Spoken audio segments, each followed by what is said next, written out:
Hello, everyone. How are we tonight?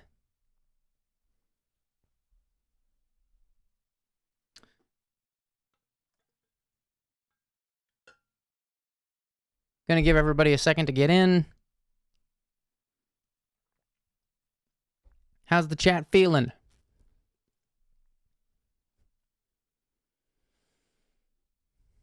See some familiar names.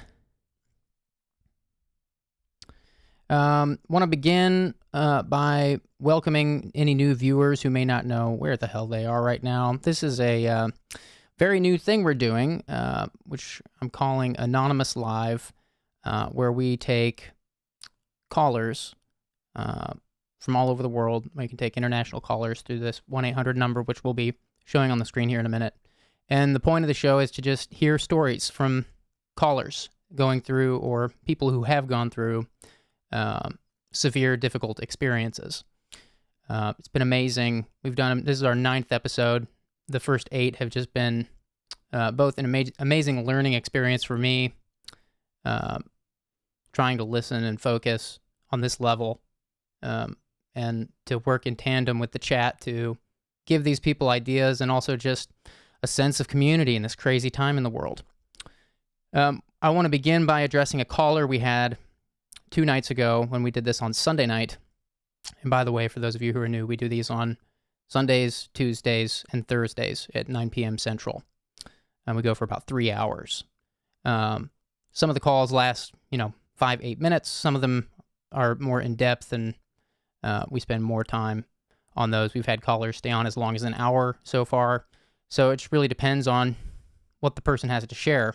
But this one caller who called in the other night, I know nothing about you, of course, because this is all anonymous, but I've just been thinking about you since the last couple days.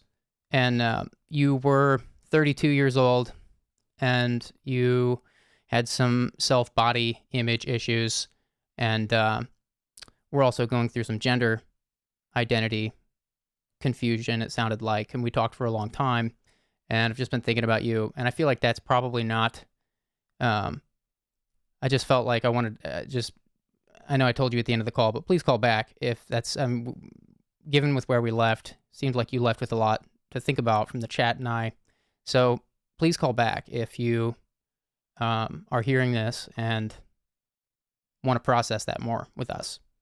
We'd love to have you back, and it seems like the chat loved you as well. Second up, our Discord server is up now. I promised that last time we did this. It was an idea I saw in the chat by a number of people. So we do now have a Discord server. The link to that is in the description of this video, I believe. Let me confirm it made it in there. Yes, it is. So I haven't prepared a title to throw on the screen to promote it, but we'll have that in the next episode maybe. For now, just go into the video description.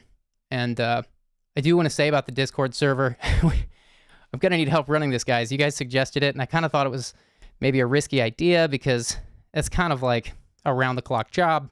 That place probably, I just don't want it to turn into a mess, obviously, and I don't have time to run it myself. So I'm going to be keeping an eye out for potential moderators in there. If you're interested, figure out a way to, I'll make a channel, some channel for people to volunteer if they want to do that. Might be nice to have a rotating group of people. Not that you have to do it at a specific time, of course, but if you're in there and it's a mess, you can kind of boot some people. You can toast some people. You get toasting privileges. So I also wanted to mention before we dive in and open up these lines, this is all very new, of course. So I have no idea what we're doing. We're just flying by the seat of our pants. It's just an idea I wanted to try, and it seemed like there was a bunch of value that came out of the first few. But as we begin generating revenue from this, we will be donating a percentage of any profits to various charities and helplines for like suicide and drugs and things like this. Of course, like as I said, this is very early days, but I wanted to acknowledge that from the outset, even though we're still kind of figuring out how a lot of this stuff runs and operates, that is an intention. we're going to start with 15% of all profits going to various charities, as I said, and nonprofit organizations that are doing work related to this project. And that number, that percentage, that 15% will grow as the show grows. So I'm just making that announcement that is very much, we don't want to just be an island out here taking random callers. We also want to be an ally to actual nonprofits and whatnot that are aiding these people in other ways. So really excited to announce that. It's been an intention from the beginning, but I just wanted to let everybody know that is on my mind. And a big thank you to those of you who've shared this live stream on social media, or and I've seen a number of you mentioned you posted it on some subreddits that were relevant. Is a very strange format for me, a very big departure, obviously. So, any way that you guys can help, it's really just about, like, even if you can just find a caller, a good call, if you know someone that might benefit from calling in and processing with a group of hundreds of strangers, then, it can be cathartic, we're finding. And there's a lot of great ideas in the chat that we highlight throughout these calls. So if you're new here, just stick around and you'll see what we're talking about. But a big thank you to those of you who have been encouraging people to call in and share their stories. It's been amazing hearing from these inspiring people. Never ceases to amaze me. It's just incredible. Some of the endurance and perseverance some of these people have. Some of their stories are just absolutely mind-blowing. So big thank you to everyone for the support. And with that, we're going to open up these lines. Give me 1 second to do that. I was not prepared for that, so it'll just take a second. My apologies. And this whole thing's very loose, This is probably the slowest corner of YouTube, but, this is not entertainment, although it has some interesting moments. So bear with me as these lines are getting prepped.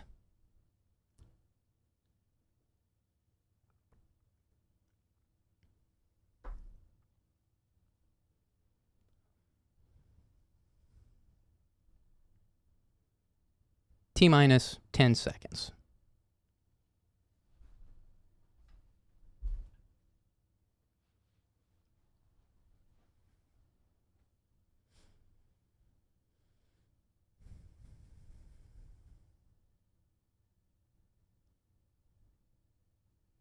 Okay.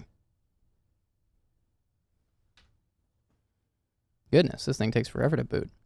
I've never sat here while it does it. Okay, here we go. We are turning them on. Sorry for the delay, guys. We are turning them on. Hello. Thanks for calling. Hello? Hello? Can you hear me? Yeah, you can hear me? Yeah. What do you want to talk about? I just wanted to say hi, first off, and hello. I wasn't expecting to get answered either. I guess nobody is. I don't know where to start. I guess my biggest stress right now in life is the whole COVID-19 thing, and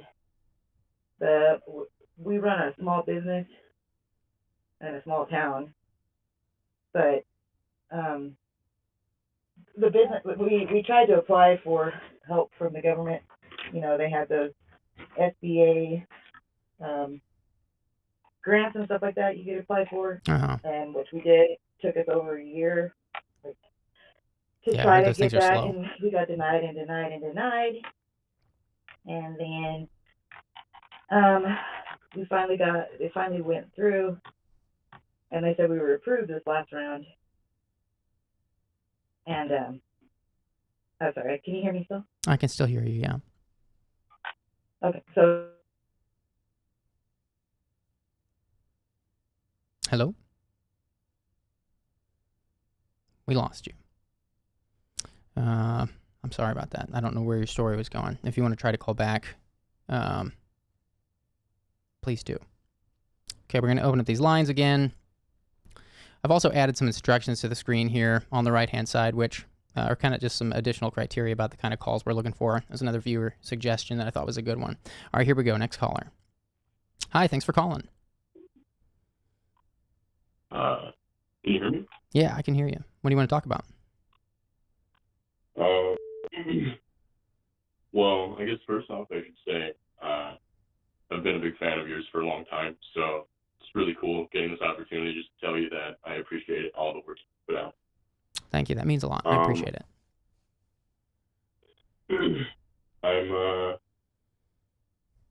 I'm 20 years old.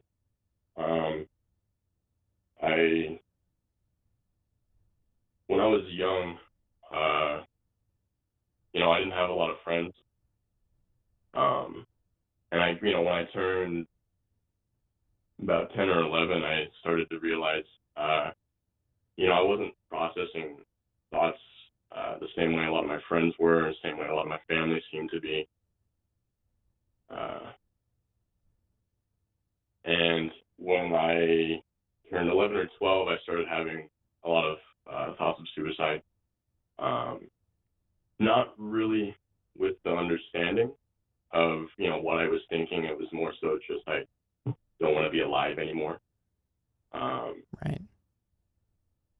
And as I got older, I hit, it was about 13, 14, when it actually dawned on me, I think I do have a problem.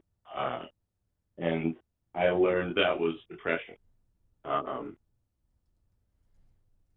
And my dad had, mental health issues growing up, and so I was able to open up to him fairly well about what I was feeling and experiencing. But as I got older, at 15, 16, I just kept getting older, and it never got better. It started getting a lot worse. I got into drugs when I was 15.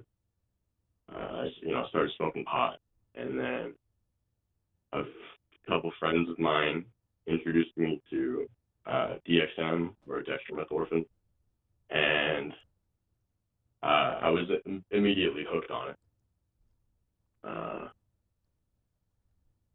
I don't know. After that, everything just got worse. My dad had an injury when I was 13, so by the time I was 16, we're losing our house. Mom's working multiple jobs, that kind of stuff, just trying to keep up. Yeah, it sounds like you've been through a lot. Yeah. So in that regard, the one thing I will say is I didn't have a bad environment. That was the one thing I was really blessed with growing up. Was I didn't have I didn't have an abusive father, or I didn't grow up in a ghetto, or that is something I've always been really grateful for. So what's the specific issue for tonight? Not to get too direct, but it's just an effort of this show to constantly try to identify who needs what, and there's a lot of callers. Of course. So you mentioned you're suicidal. Of course, yeah. What's the issue for tonight? Yeah. Is that still the issue, or did you overcome that suicide? Yeah. Yes, sir. That'll be where I'm taking that. So you're still suicidal. Yes, sir. Okay. You don't have to compensate. Suicidal my whole life. Right. And so, as then I hit 18, 19, 20. I got sober at 18. I've been sober for 2.5 years. I still smoke pot, but it keeps me off drugs. Right. And it never got better. And I guess that's kind of what I struggle with, is that suicidal ideation. And I do acknowledge that the cliche of taking your life, takes your problems and put them onto everyone else. Mm-hmm. And not to sound morbid or anything, but I think that's kind of the point of taking your own life, is kind of not that it's a good thing, or it's definitely not a good thing, but it's like, from my perspective, I feel like it would force everyone, even if it's for half a second, to sort of see what I see daily. Right. And it gets a little sickening sometimes because, you know, people have depression. There's people who are depressed and there's people who have depression. Good distinction. And I think that's something I struggle with a lot daily is, trying to cope with, these feelings, which I do feel are completely separate from me because obviously I don't want to kill myself. I would love to live and I'd love to, see my life through and support my family. But it's just a battle 24/7. Right. So, where do you think the suicide's coming from? Is it the neurodivergent stuff you talked about? You kind of touched on that. I'm not sure if that's an actual thing that's developed in your life or if that was just a strange phase that you went through that was difficult. But I'm trying to figure out, like, why do you think? Is it you also mentioned that you wanted people, you felt like if you were to do this, follow through with this, that it would force people in your life to see things the way you see it. Sounds like maybe you feel kind of invisible or like people don't understand what you see in the world. Yeah. So, I mean, I would personally say that it stems from a self-hatred. It stems from I was always in trouble growing up, making bad decisions, never really had friends. So it's kind of like, it just stems from feeling like I'm the one at fault for either feeling this way or the negative decisions that have led me here. Right. And yeah. And so with that in mind, like you said, obviously I do recognize that, even if people feel, killing myself isn't going to help. It's not going to, stop the problems. It's not going to stop the world from having problems. No, it's not. And I guess that's where it gets selfish. That's where it starts to get negative. But like I said, I don't feel like my depression is me. It's my depression, and so I feel like it talks to me and it tells me things and it tells me, you're not worth it, and you're not worth anyone's time. You're not worth your own time. You don't even like yourself. Why would you know what I mean? It starts to lie to you. Yeah. And I guess that would be where the selfishness comes in. Of if I did, go through with that, then anyone who's wronged me, anyone who's liked me, my family, people I love, I mean, everyone and anyone in between would have like this split second of, damn, he's not here anymore. Right. So I guess that's really where it comes from, is just self-hatred, and I don't think I'm a terrible person. There's a lot of really bad people in the world. But at the same time, I guess I can't really, I mean, there are no amount of words that could put into words. You know what I mean? Like, I could just keep going forever because it's just something inside of me, Mm-hmm. I did go to a behavioral facility when I was 15, which they did diagnose me with severe depression, suicidal ideation. And then later on, 17, 18, I developed panic disorder. And I guess everything in between, they all conflict with my depression, because I feel like all of my problems are direct of my depression, and my depression is direct of me, So. Have you opened up to anybody about this suicidal ideation? I've tried. I've genuinely tried. I'm fairly honest.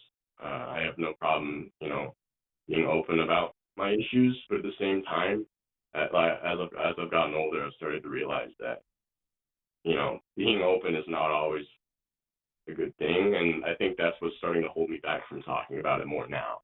Well, you need people in your life you can be open with. Sorry, I didn't mean to cut you off. No, you're good. Go ahead.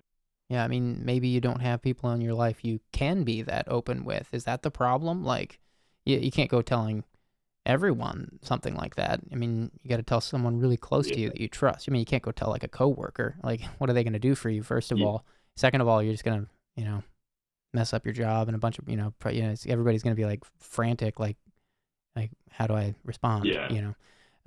So like, do you have? It's a really long-winded way of asking if you have someone like that you feel close enough to open up to about that, and have you tried? Yeah, definitely my father. Definitely my father. Him growing up, he dealt with a lot of the same things I did, and to a much worse extent. So he definitely understood some of the issues I was dealing with when it came to hatred and anger and feeling left out. I've opened up to him a lot, and I've told him just about everything. So I would be lying if I said I didn't have people I could talk to. But kind of what you said of, even though I can talk to him, there still is a degree of I can't really say what I want to say. I can't tell him I want to take my life any day, and I can't tell people that. And when I do, it freaks them out. So you have tried? I've tried. I've never really been fully honest with any therapists or counselors, just because I've always feared that I'll tell them, we had an incident where I was very open and honest with an actual psychologist, and he got he kind of panicked and thought that I was in an immediate danger situation. Right. And I tried to explain, like, no, it's been like this my whole life. Like, it's not changing. It's not just bad. It's just my normal. Right. And that, he immediately tried to ship me off to a facility. So I've always struggled with being completely honest with therapists and counselors. But when it comes to people around me, kind of the same thing. It's like I don't want to panic people. I don't want to worry people. And so I have been open. I have, and it is relieving, but it's just a challenge, and you kind of feel like you have to dance on ice. You feel like you have to formulate and articulate very well to get a point across that, no, I promise I'm not going to hurt you or anyone else. Like, I don't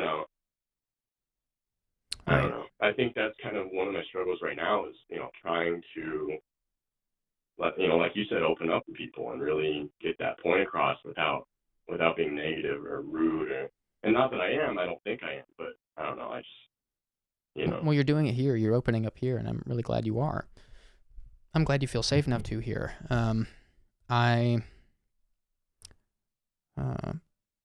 It sounds like if you don't have people in your life who can be supportive for you to that level, a lot of this might be on you to find ways that you can just value yourself without other people telling you how to value yourself. You might have to find that on your own. Have you tried doing that? And I'm not talking about composing a list of like, I'm good at jigsaw puzzles or something like that. I'm saying like, have you tried composing a list or just coming up with things that you see in yourself as valuable and worth fighting for and worth getting through every day for? I've definitely kind of had to be honest. I don't think I would have been able to keep going if I hadn't figured something out. So tell me some of those things. I realized that life is really beautiful. That for me is what keeps me going. And when it comes to myself, I don't value myself at all. And I do recognize that I have qualities that aren't terrible. I'm very honest with people. I'm very polite to people. I'm very patient with people, like just to such an extent that I notice the differences in the way my friends treat people. And I think that is probably like, that list of qualities definitely borders, not even, it dips into acknowledgement, and what's on I that have list? I have to just acknowledge acknowledge Mm-hmm. who I am and why I'm here and what I believe in. And I think that is a part of the list of personal things that keeps me going every day. Just reminding myself that, things could be so much worse. And constantly trying to keep myself positive in that regard. Um, I want to know some of the things that so are on yeah, that list. what's that? Sorry.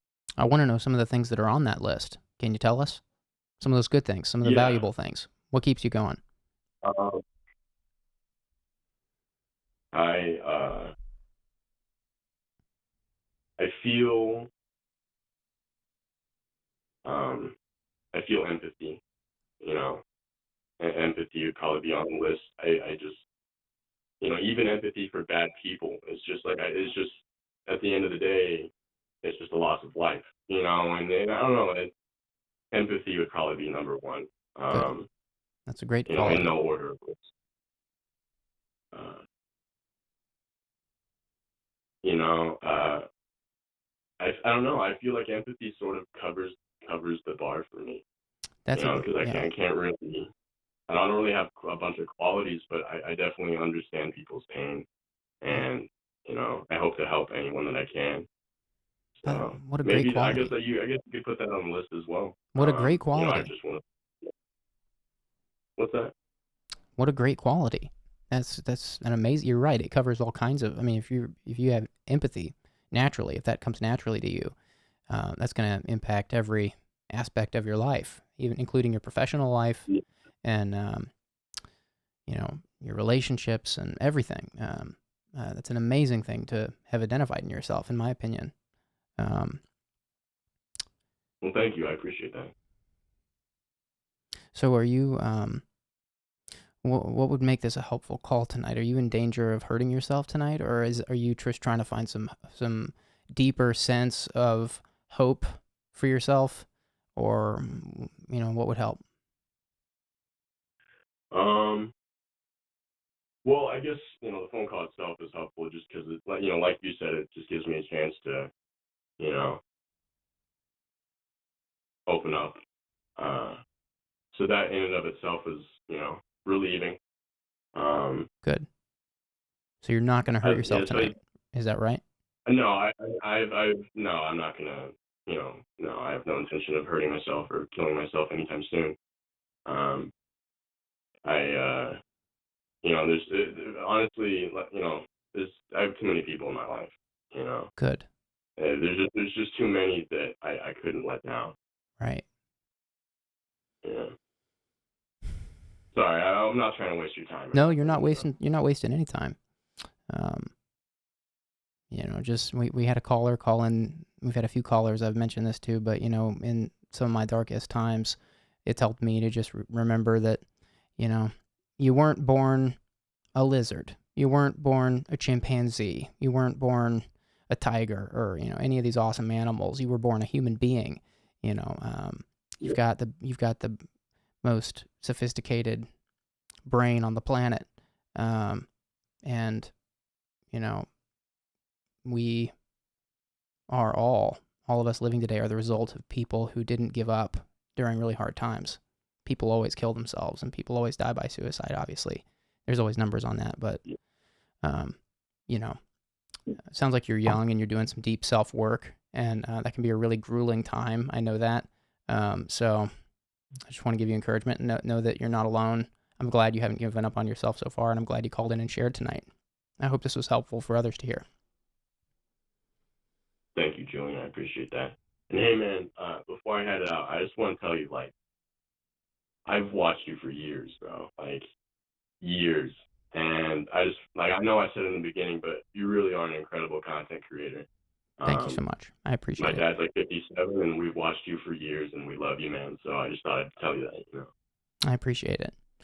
Thank you so much for calling and for your support man. for all these years. Take care of yourself and call back anytime. Have a good night, Julian. You too. Bye.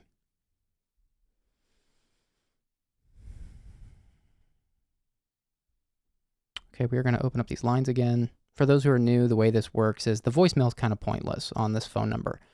You can leave a message if you have something you want to share, but we don't pick callers from the voicemails.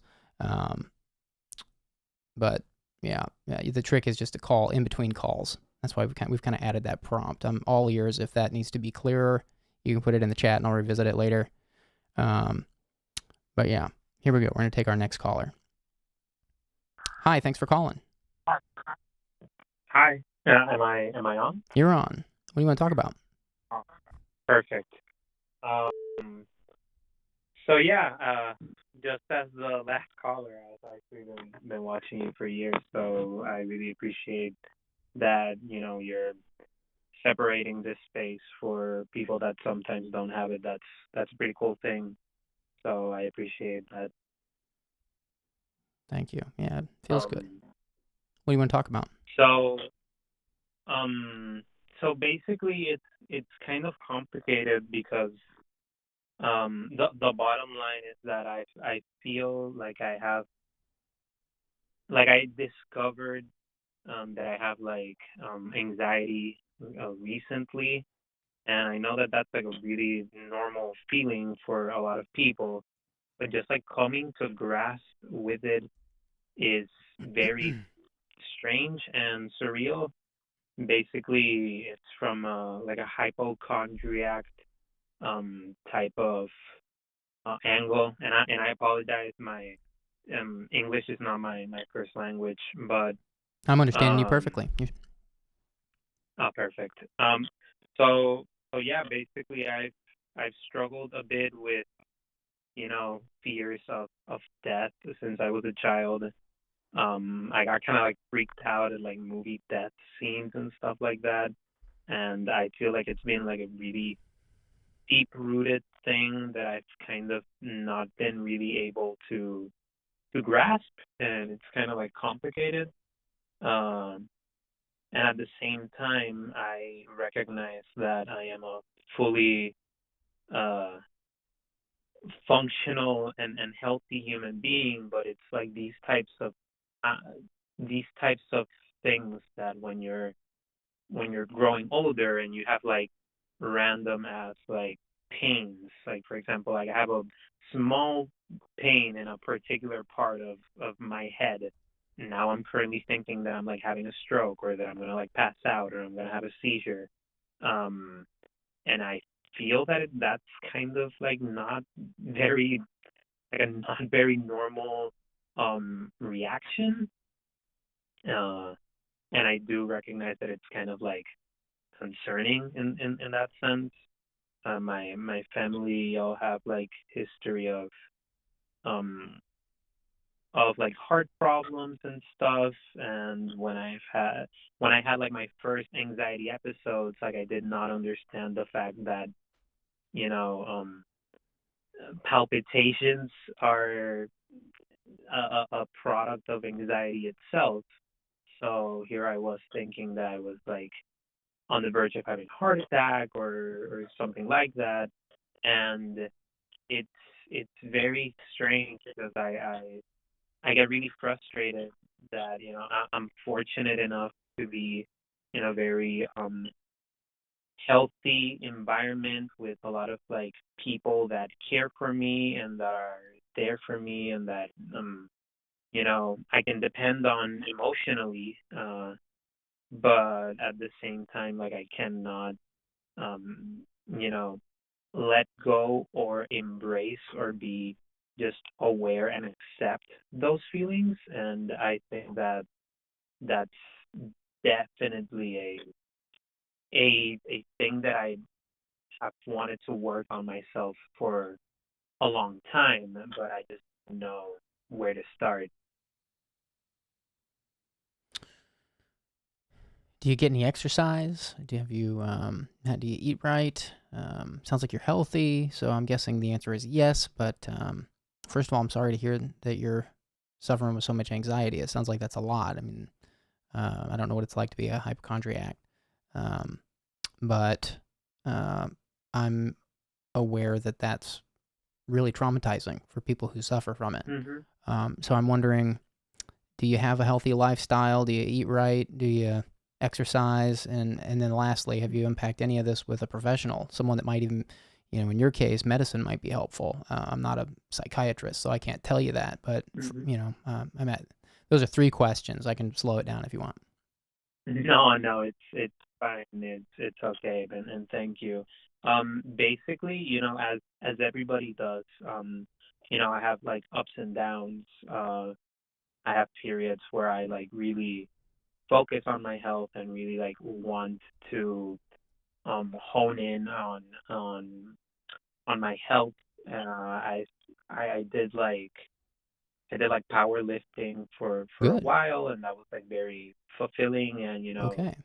chemically, it's very positive for you. Like it makes you feel good as any type of exercise. And I Right. did that, and I recently, well, I finished college, but like on my last semester, I kind of like let it all go. And now that I work from home and stuff.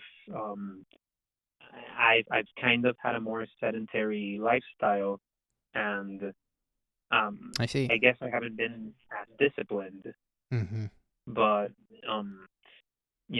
at the same time, like I care a lot about my health, and I think it's more like a discipline issue more than anything.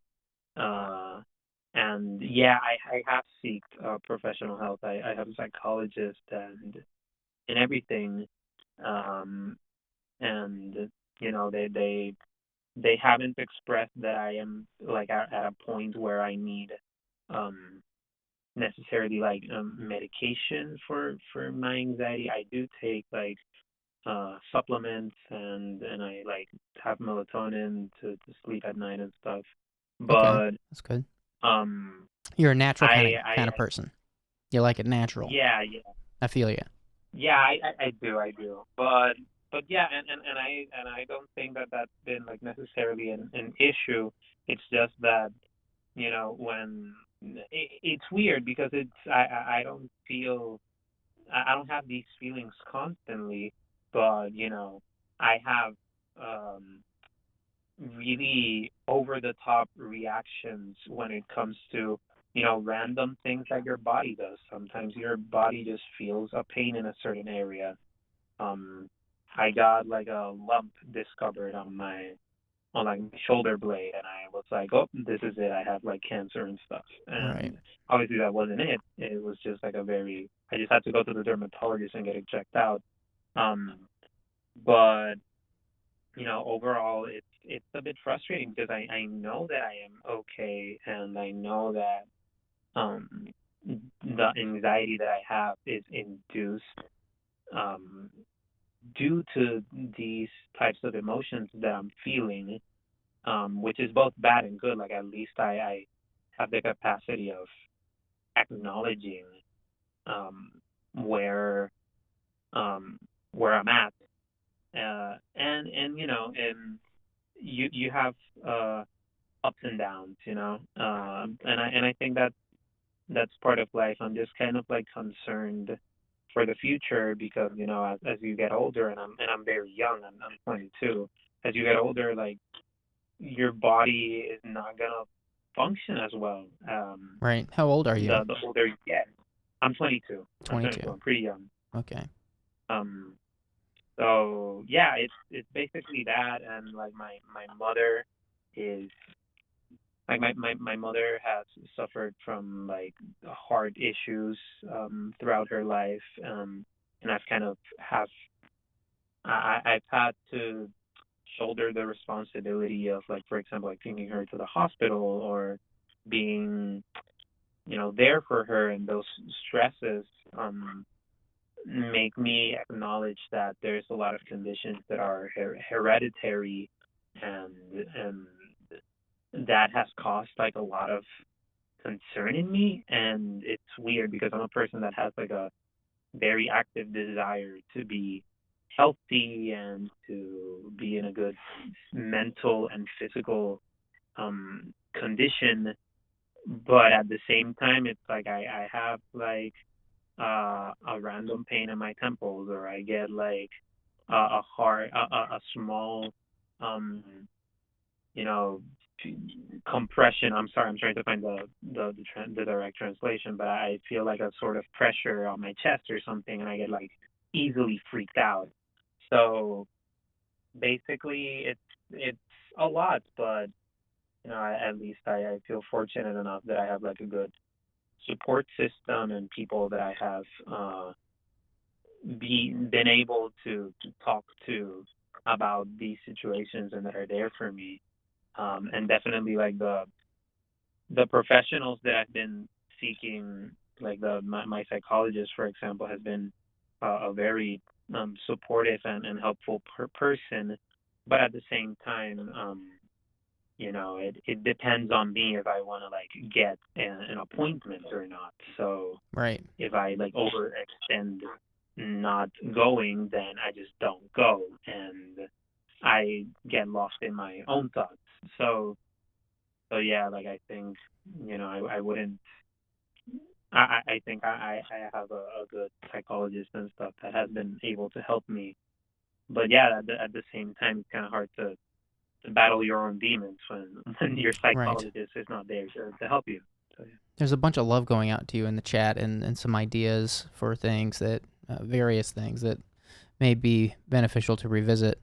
I want to highlight a couple things. Peach Twilight from the chat says, also, caller, remember that mental health can, in fact, have impacts on your physical health. So if you need, please make sure you can get some professional help if you can. I know that was kind of the note we just covered, but I just want to, it kind of prompted me to, ask what your psychologist thinks about this. Are they encouraging that you see a psychiatrist and maybe consider medication? Because I know it sounds like you're really crunchy and healthy, but there's a place for medication, and I'm not qualified to tell you if you need it, but I'm just one crunchy person to another saying like, hey, don't be afraid of medicine, Right. No, and I do appreciate that, because I a lot of people, and maybe myself subconsciously, like see medicine as like the feeling of, oh, you're at a stage where you like need something and you can't like work on yourself enough in order to deal with your issues, and that is something that I should consider in the future. And obviously, thank you to the chat for being so supportive. And yes, I am healthy. I have a healthy BMI. So, yeah. But I just answering something that somebody in chat said. But yeah, that's basically it. I don't want to take too much time off of other people that also want to call in. But obviously, I appreciate the sentiment, and I appreciate having this platform so that people can air out their grievances and whatnot, because we're a lot of us are kind of going through it for very different reasons that we've seen. So yeah, I think this is a very good place, and we've got each other. So thank you for that, Julian. I appreciate that. Mark M from the chat made a great suggestion. He's mentioning Stoicism. I think that's a great reference here. Have you read about Stoicism? Are you familiar with it? I honestly have not. I kind of if you could like briefly mention what it entails, then I would greatly appreciate it. Yeah. So it's a philosophy, Stoicism, that basically gets at the idea that things happen in life we can't control, and part of that, I would say here, is maybe your brain chemistry, or maybe it's genetics. I'm not familiar enough with some of the things you're talking about to know exactly where to pinpoint that, but Stoicism can be a great, and meditation. They're actually kind of similar. Stoicism, you can't really walk around life. Which I have practiced in the past. Okay, good. So I like to think of Stoicism as like meditation, but meditation you can do while holding a conversation, or just going about daily life. I mean, you can't meditate while doing the dishes or something. So there's the Serenity Prayer of that's famous in Stoicism, says, "God grant me the serenity to accept the things I cannot change, the courage to change the things I can, and wisdom to know the difference." And that's just kind of the core tenet of Stoicism. And it's not like a religion. It's not a religion. It's just a philosophy. Right. Okay. Yeah. But yeah, I want to thank you again for calling and sharing. Thank you. Are you okay? Is it, what did we get to the bottom of anything for you? What would make this helpful? It's weird because it's something that I receive every day, but like Right. definitely, reassurance, and I think I've received that. I have the chat open and I am like reading the comments, and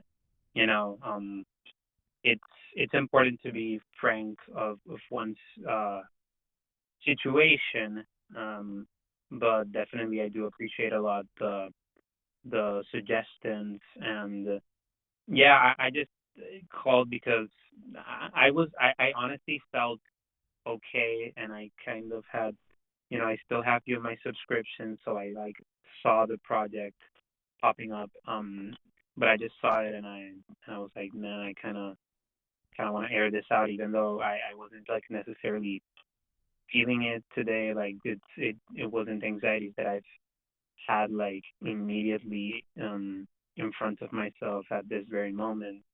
But Well, I'm glad to hear that.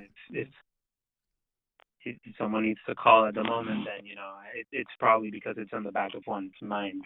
Right. So yeah, but I do appreciate it. I think I don't want to take any more time. So I appreciate the space that you have given for the forum and stuff. Thanks for calling in. I appreciate it. Call back anytime. Would love to hear from you. Sure thing. Thank you. Take care. Okay, we're going to open up these lines again.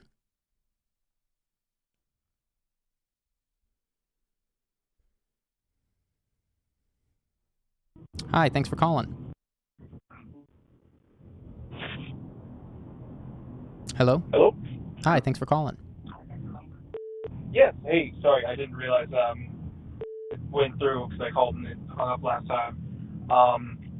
Yeah, so I was listening to your live stream right now, and I just wanted to get out of the house real quick and call in real quick because a lot of stuff has been bugging me, and I've told people like parts of the situation that's kind of been kind of running rampant right now. But to give a little bit of context and what's going on. So about a year ago, right now I'm 19, and about almost a full year ago, it was my parents got arrested for child abuse, and your parents? Did you say your parents? Oh, sorry, can you hear me? Sorry, I'm cutting you off, but I'm trying to. Did you say your parents got arrested for child abuse? Yeah. Obviously, I don't want to name drop. No names. No names or locations. This is anonymous. Right. Yeah. And sorry, I definitely want to get this all out because yeah. So as what happened, my little brother with my parents, there's been an ongoing investigation with such. I'm trying to pull over real quick so I can actually completely focus. I'm sorry.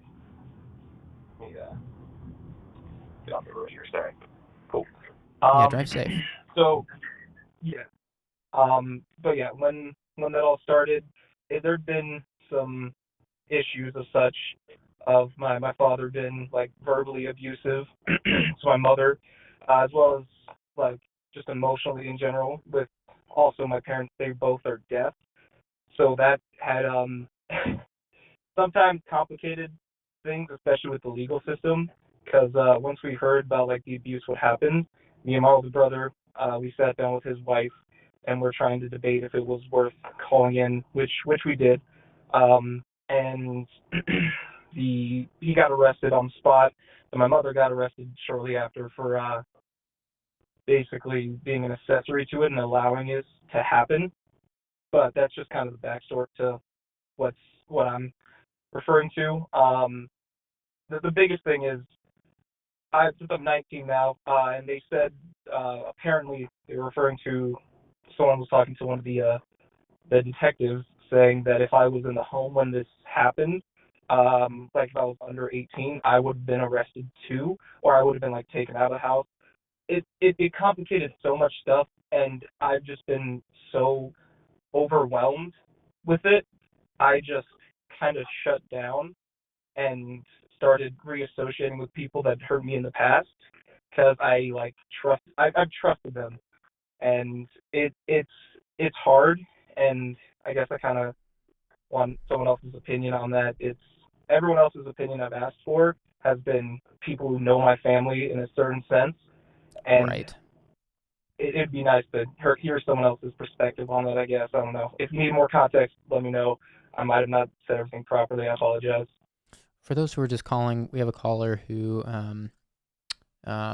I believe you said you were trying to get out of the house. I'm not sure if that's because you felt unsafe calling in inside the house, but you're in your car, it sounds like, and you are in a situation where your parents have been arrested for child abuse. It sounds like it was the abuse of your younger brother, and I'm unclear on some things I'll ask about, but I'm just trying to recap this. The main question I have is, are you safe? I mean, what's happening right now? I mean, what's going on right now? Yeah, so once they initially, when I first heard they were going to get arrested, and I might be arrested, or my father got taken that night, but like a week later, during that time, they told me I have to leave the house, which I flew to California and stayed with some friends for a while. I was there for about 3+ months. So currently I'm staying with some No more other friends locations, back in please. my No more locations, original please. home. Doesn't sound like you're there, but I had to interrupt and say no locations at all, please. That one, Of course. it's past, so I'll let it go. Yeah. But yeah, just please no locations. Keep going. I'm sorry to interrupt. So yeah, I flew back to where I was initially from, and from there I've just ended up being here. And I've had to go and visit my parents, which everyone is supposed to. I'm supposed to act like I'm cool with it because my grandparents ended up bailing them out and have paid over like 200 grand in paying for their homes since both of them lost their jobs. But currently myself, I'm safe. I'm staying with some friends that I do very much trust. It's just if I was explaining this to them, or if they ever heard me on this call, they'd probably raise some eyebrows personally, because I come from a fairly large family as well of 8 kids, as I am the second oldest, and after me, all the kids are under 10 years old. So a lot of them all basically got misplaced. My sisters are with some friends. My youngest 2 little brothers, who are, I think they're 5 and 3 now. The 5-year-old is the one that got hit on the back. There was a huge hand welt on his back, Oh my gosh. which was quite something. And there's it's sorry, it's been a while since I've talked about this in the cars going by, but it's been something quite intense, and I've basically raised these kids my entire life, so having them all kind of dispersed at this point, and I can't see them all the time, Right. definitely it gets to me, and so I definitely struggle with that part of it as well. So you mentioned that you've not been able to get any real feedback or support, rather, on this from your usual support system, because it sounds like your parents have a certain reputation and people don't see them as abusers, and so people would probably raise eyebrows if you said anything. Is that right? Kind of. So, like, they've heard things from my mother. Like, some of her close friends have. It's interesting to try to put in words in this case, because with both my parents being deaf, that complicated things in the aspect of, with all of the people that know about this are all deaf people, which, with my personal experience growing up in the deaf community, deaf people love, like, when drama comes about, we've definitely had experiences of that. So as soon as anything happens like such, everyone talks about it, and they don't kind of try to get any feedback on it. So everyone kind of just has their own opinions, and it's kind of hard to kind of talk to anyone that doesn't already have a strong opinion on what happened, and so I can't talk to them without it being judged on my viewpoint and what happened. And since I'm, adult, and when it happened, I was adult, I'm kind of informed just to suck it up and you'll figure it out. Which, I mean, for the most part, I have. It hasn't been in great ways whatsoever. I've definitely drank a bit with friends that had allowed me to, and it's I've gotten away from a lot of that, which has been great. It's just it's definitely hard. Still looking back on a lot of that stuff.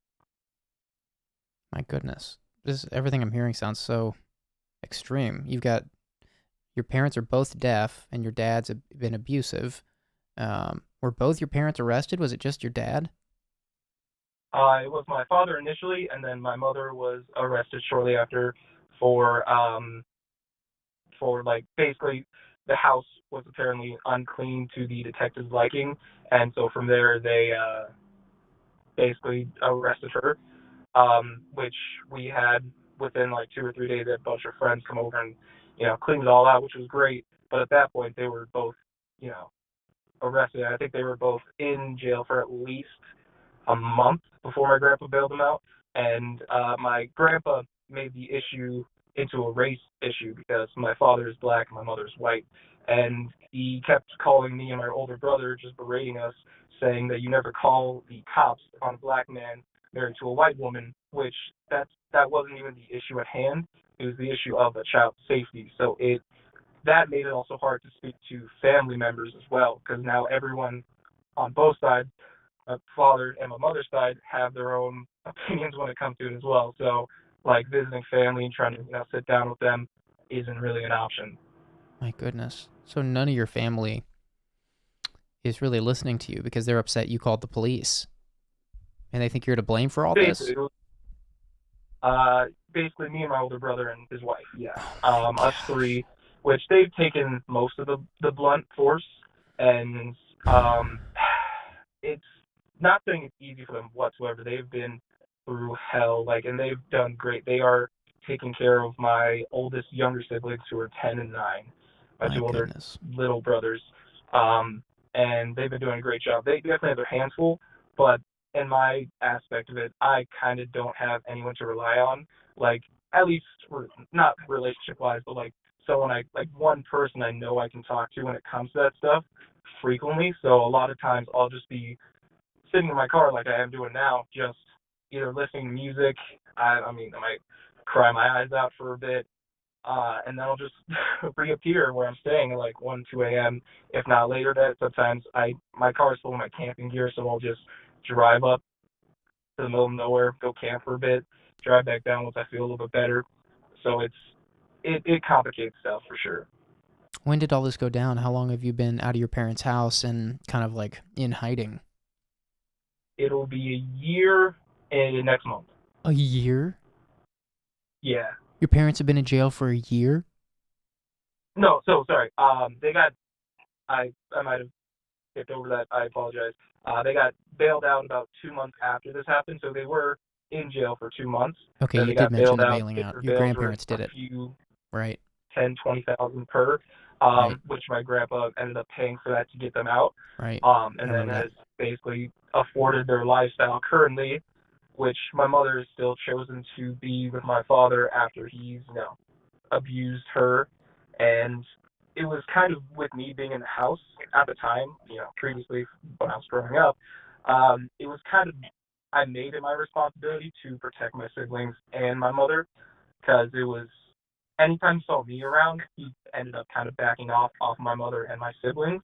So it kind of became, I was not saying that I was the head of the household. I did not want to step on his toes in that aspect, but he did not do much for the children or my mother in that aspect, unfortunately.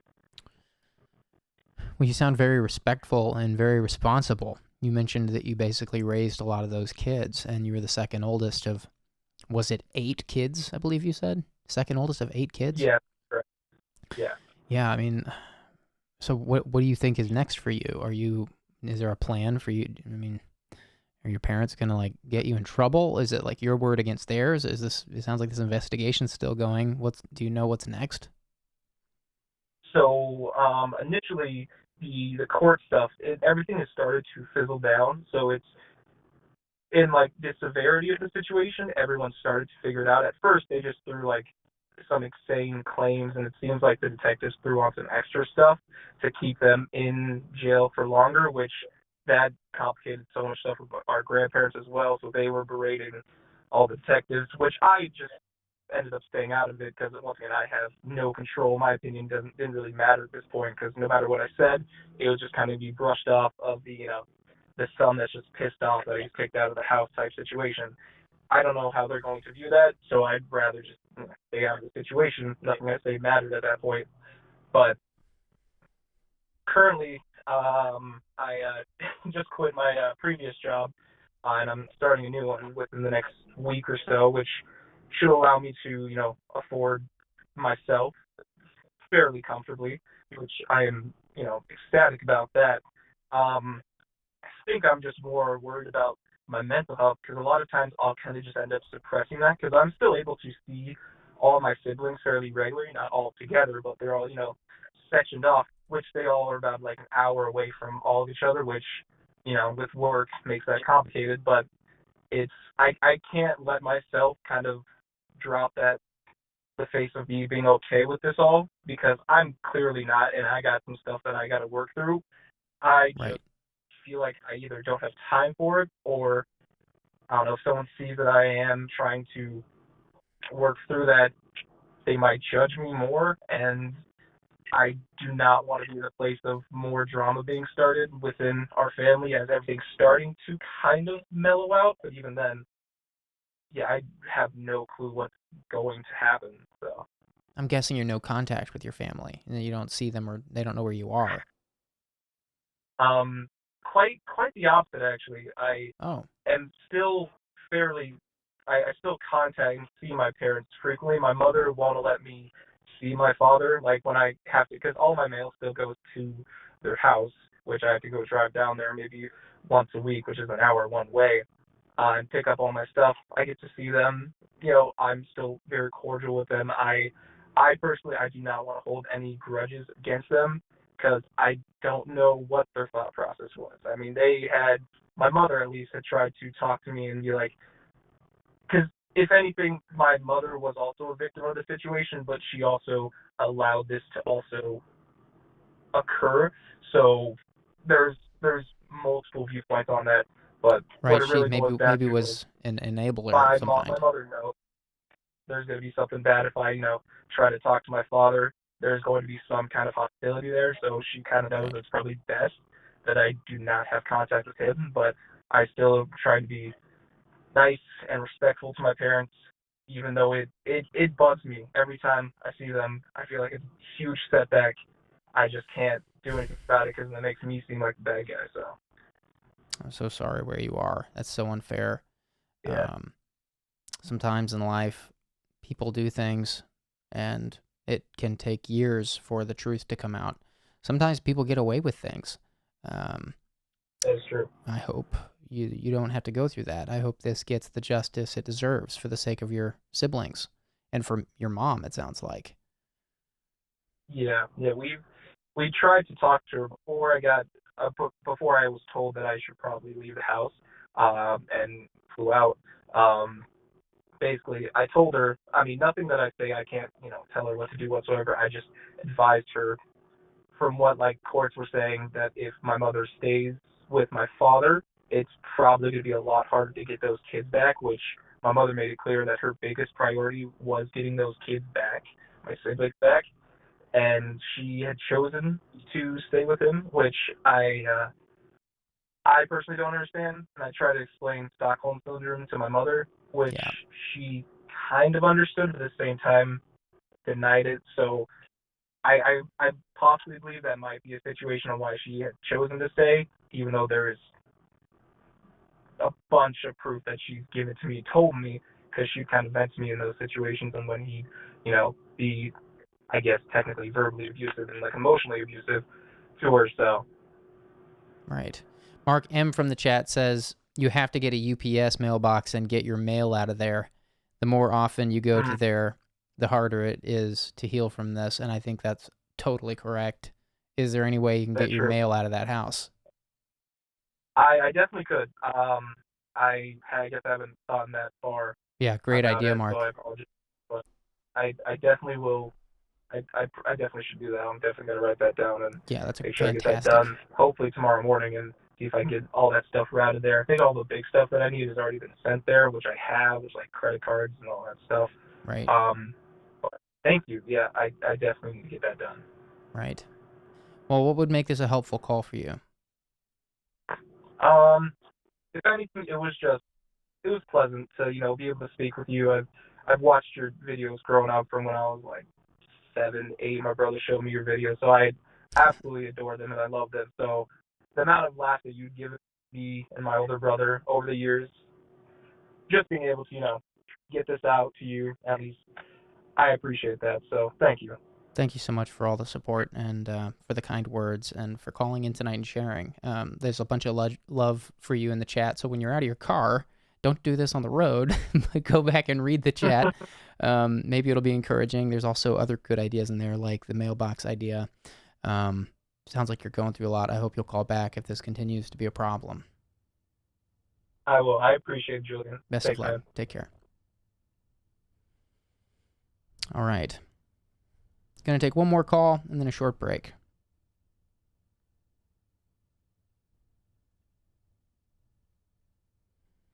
Hi, thanks for calling. Hello? Hi, thanks for calling. Oh, hi. I didn't expect it picked up here. Hi there. Well, I guess I'll try to summarize it as much as I can. I have been having some very severe depression issues lately. Big suicidal thoughts, just having trouble connecting with people and expressing how I'm feeling. I have a post-traumatic stress disorder from abuse as a kid. I'm on the autism spectrum, high functioning, but I have trouble with socializing and communicating and just being sometimes in this wacky world of ours. Sorry to hear about the depression. I'm worried to hear that you've been suicidal. Are you safe? I am safe at the moment, yes. I do have a regular therapist that I see for these issues. Great. Have been put on a new medication to help me with emotional processing and functioning, and it's worked pretty well so far. But good. It's kind of it's always trial and error with new medication, so we'll see. But yeah, basically it's just some nights are easier than others.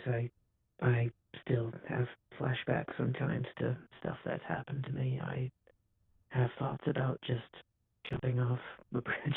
There's a bridge nearby, but I'm not going to do it. It's just it's just vivid stuff. I picture cutting. I picture all sorts of very vivid physical things that are disconcerting in the moment, and it's not something that I would want to do, but it's it's sort of a intrusive thought that repeats itself ad nauseum. The best way I could describe it is sort of like a horror movie that I'm being forced to watch at night when I'm alone. And it's difficult.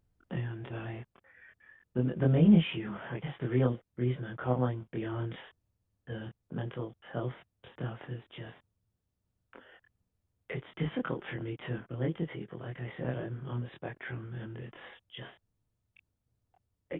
I don't know how to describe it because it's one of those things where it's different for everybody. But some days I'm really good at putting on the mask and being all giggly and happy and cracking jokes and stuff. But other times it's just like I can't even function. I can't even think of what to say. If somebody asks me a question, I freeze up. I get nervous. I feel like I'm going to screw up. It's like a mixture of social anxiety and just prior experiences with having grown up with this problem that when I was growing up, I didn't really know what it was because I wasn't diagnosed until I was an adult because it wasn't made very clear to me that I had these issues, so to speak. I just thought I was a fucked up person until I finally started getting help when I got out of my abusive setting. How old are you? I am 27. 27. Yeah. A few years back, I pretty much just ran away from home. I crashed with a coworker for a few days, and I got a little studio apartment in town, and I've pretty much been here ever since. Tell me I'm about the social extremely lonely. anxiety. I'm glad to hear you're not suicidal right now. I'm glad to hear that you're feeling okay. Yeah, I'm glad. Is a better night. Good. This is a better night. Good. Well, that's a good night to talk, maybe. Yeah. I'm glad to hear you got some new medication and that you're feeling good about it. I want to talk more about the social anxiety. You mentioned that when you're trying to connect with people, you can't relate with them. Is that because of the autism stuff? And are you sure you're autistic? Is that you have a diagnosis? Yes. You have a diagnosis, okay. Because we've had a bunch of people calling in and they've wondered but weren't sure, so I wanted to clarify that. So is it just the autism, you think, or is it that you also mentioned that you're afraid you might say the wrong thing? Is it both of those things that are contributing? They feed into each other. I have PTSD. I have autism. I was extremely abused as a kid. Extremely. I just have trouble trusting people, and even if I trust them, I deal with it's the specific interest issue where it's just like it's hard for me to focus if it's not something that grabs my attention, and it's just like I'm trying to be of this planet Earth, but sometimes I have trouble just wanting to be off by myself. But it's that thing where you're lonely but you don't know how to express that or fix it or tend to it in a decent way. Well, if you're autistic, you're not going to relate to people as easily as you're not going to relate to at least neurotypical people as much as a neurotypical person would. So I think that I don't know if that's an encouraging thought for you or not, but I mean, it sounds like you're still trying to figure out who your real friends are. It's something that. Sorry, I interrupted you. It's okay. Go ahead. It's something that I've accepted more or less that Good. I have this issue, and it's not like it's a moral failing on my part. It's just this is how my brain functions, and that's just how it's going to be. But at the same time, I've yet to find a way to relate to people more closely in spite of this issue.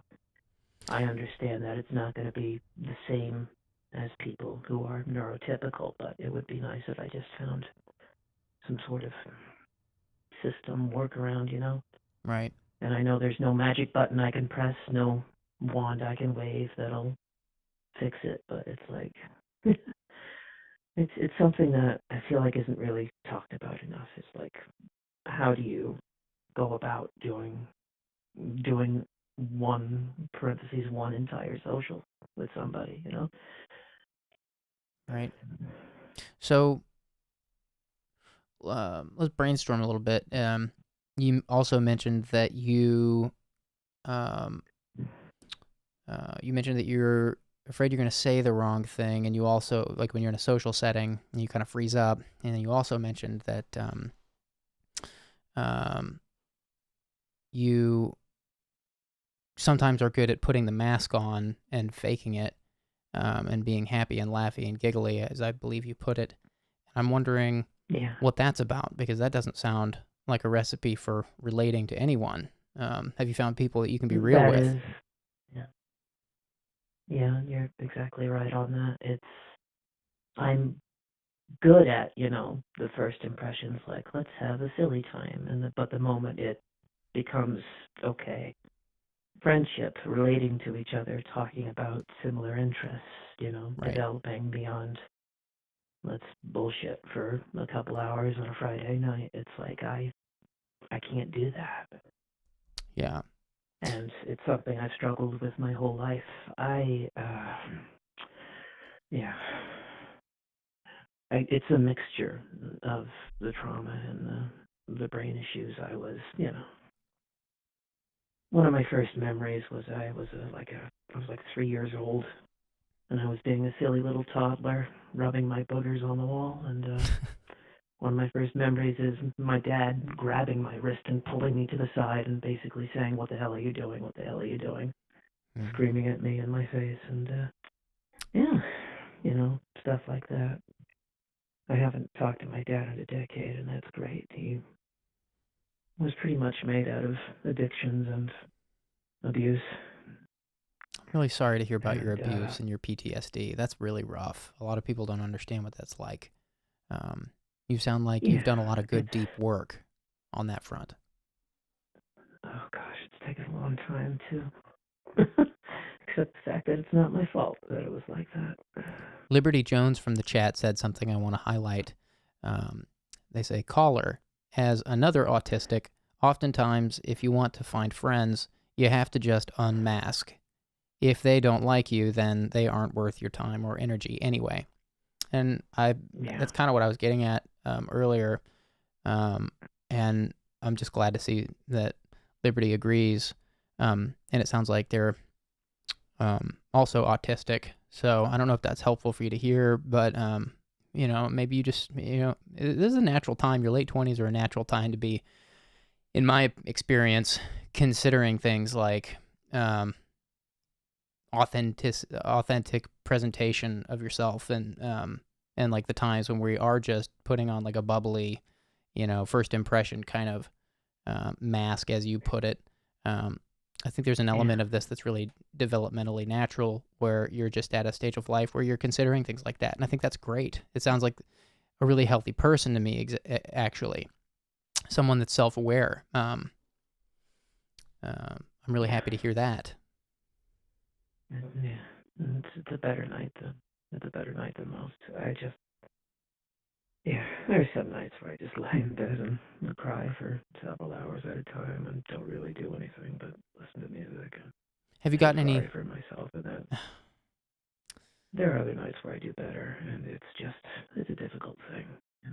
I do my best though, and I think I'm better now than I was a few years ago when I first sat out on my own. I'm pretty okay right now. I'm kind of financially fucked at the moment. I'm sorry. You're under so much. I got $30 in the bank account. I'm not going to be able to afford a new car when my lease is up, and I don't know how the hell I'm going to go about that. I broke up with my fiance a little bit ago. Oh my goodness! Not like 5 minutes ago, but a couple months ago. So it's just been hard on that front, and it's just like, how do you, What kind of therapy are you getting for the PTSD? I mean, have you tried therapy for that? It sounds like you're on meds. I'm on meds. I do cognitive behavioral therapy when I can. I take a few meds. I'm able to keep myself together during the day pretty well at this point. It's just evenings and contemplating all sorts of stuff and just feeling like life is worth living. I've attempted suicide before, and thankfully it has not worked out. I'm thankful it didn't work out. But it's just, and I haven't cut in almost a year, so good job for me there. But good. Have you tried? Can I ask a question about the therapy again? Yeah, go right ahead. Have you tried EMDR, eye movement desensitization and reprocessing? It's like a therapy treatment for PTSD. It works wonders. Yes, I've tried that a few times, and that's an on and off thing. I do a little bit of cognitive behavioral, and I do that too. It's something that I should bring up. I actually switched therapists recently, so maybe I should ask them about getting back into that, because that was helpful when I did that. From what I understand about it, it's something you have to commit to for some time. Like, you can't just do it on or off. You have to commit to it for like 3 to 6 months, depending on how how severe your case is. And then it's like after that time frame, you're done. So it's a very big commitment. But Vietnam War vets have gone through this. It sounds like you already know the wonders of EMDR.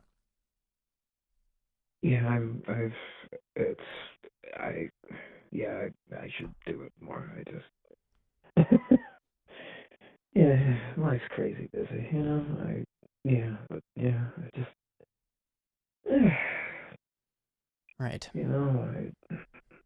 it's one of those things where I'm not afraid to die. It's living that scares the crap out of me. Mm-hmm. Mm-hmm. Do you exercise? Yeah, exercise? That's right. Do you exercise? Okay, sorry, you were muffled a bit. Yeah, I exercise. I do some aerobic. I do some jogging. I do some lifting and stuff. And, You eat well? Yeah. Okay. Not as well lately. I've been a little bit of a depressed fatty lately, but I gotta live a little. Spurts like that, I guess. Gotta live a little. What? Yeah, I guess so. I just,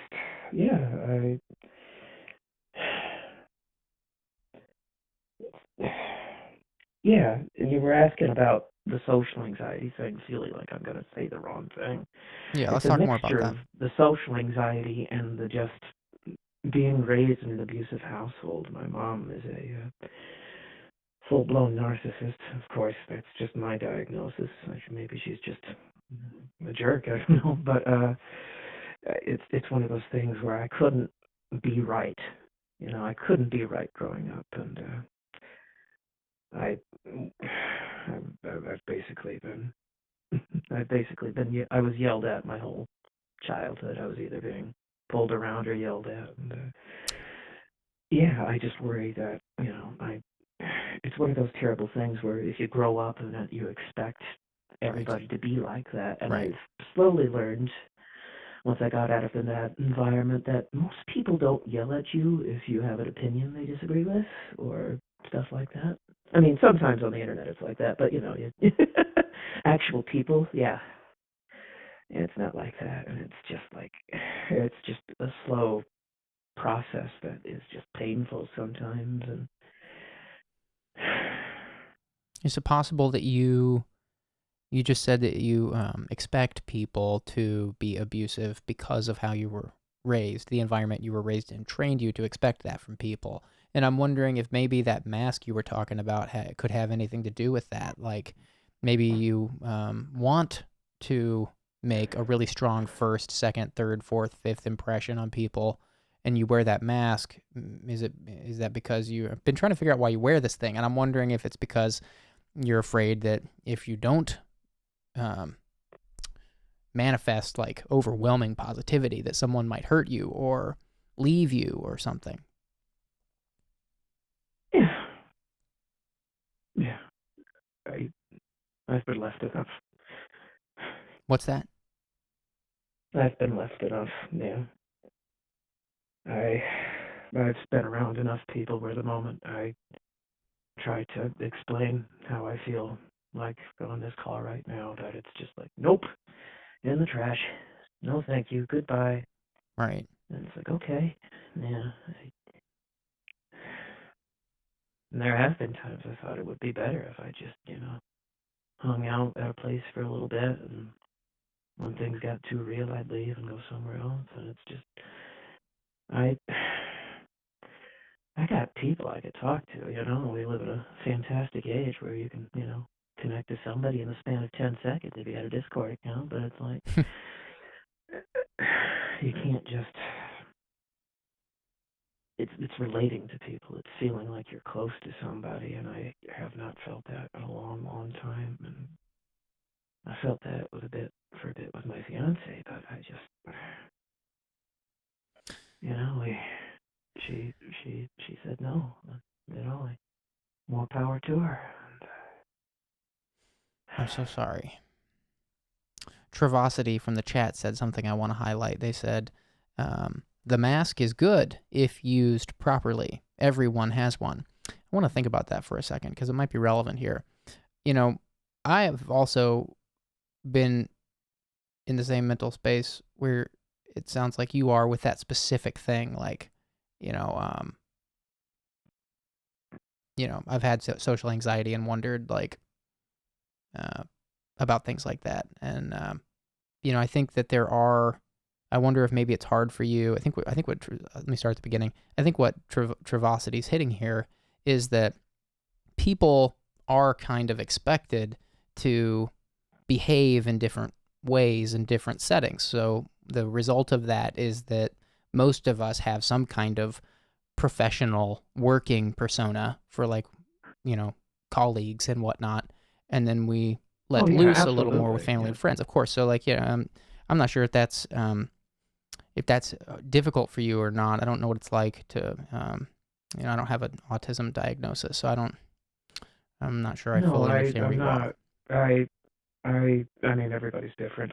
Unfortunately, I can't be the representative of every single high-functioning autistic person on the planet. But of course not. For me, it's just a matter of, it's not that I don't understand the social situations. It's just that in the moment, it's difficult. It's hard mode, to use a fun video game analogy. It's basically just, I can do the basic, how are you, blah, blah, blah, crack a little joke, okay, bye. But beyond that, it's extremely difficult for me. But I'm able to keep that going throughout my workday because I am able to put up my hand and say, nope, you don't go beyond this point with me, coworker or person visiting my workplace or anything like that. I work in a public-facing setting, I'll say that much. But yeah, it's a matter of just, okay, we're good. And I am able to, have that mask in the professional setting. I'm able to, do my daily, okay, do this and that and that and this throughout the day. It's just when you're alone at night, I accept, it's hard for me to just, I don't have anybody I can be myself around. I don't have anybody where it's like, okay, this is the place I can go to. These are the people, these are the places, these are the people that I can be myself around and indulge my interests in any meaningful way. I don't have that. And that's where I struggle lately. And financially, I'm kind of fucked. And I just wish I had, I don't know. I don't really know what I want because I don't know what it looks like. Are you afraid of intimacy by chance? I mean, if you were abused by your parents, could it be that you don't feel yourself or authentic with anyone because you don't feel comfortable taking that off with anyone? Is there anyone you feel comfortable letting loose with?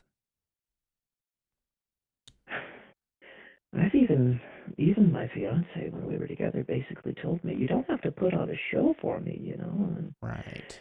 Yeah, it's like, you're right. I don't have to do a song and dance for you every day.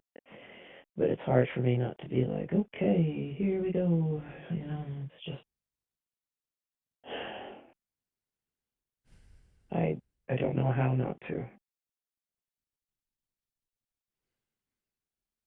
Well, it may take time. You're still in a developmental age of life where I think that aspect of this is actually very normal.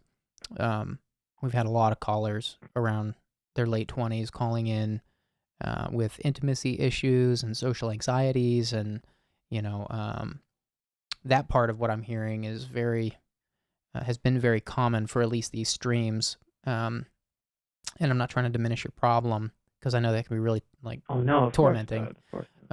But I hope that's encouraging for you to hear that that part at least is very normal, and I believe you're going to get through that part. That's just a journey we all have to go through. I think that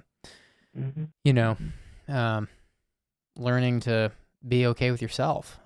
They say that I'm not sure the latest numbers on this, and this is kind of an old study, but I believe it said something to the effect that, and I'm not sure if this study's been updated in light of like the LGBTQ community and whatnot, but back in the day there was this study that said men reach their happiest, most secure, self-confident state at the age of 70, I believe it was. And then women reach it by the age of, like, I want to say it was 80 or 90. And this was an American study, I believe, exclusive to America. So very small pond of fishing we're talking about here, of course.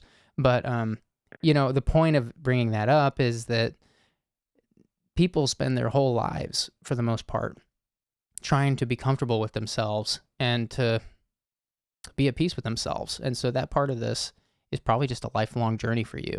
But I'm sure that I'm sure the autism stuff doesn't help. I know for sure the PTSD isn't helping. You've got some really big pillars you're working with, and I'm glad to hear you have therapy, a therapist you like. I'm glad to hear you've switched to some meds that seem to be helping, and I'm glad to hear that you're not feeling suicidal tonight. No. I haven't even mentioned that I'm trans yet. We haven't even gotten to that one. Okay. But I don't want to keep you. It sounds like you'd like to move on to somebody else. No, I'm not trying to rush you. What else is there?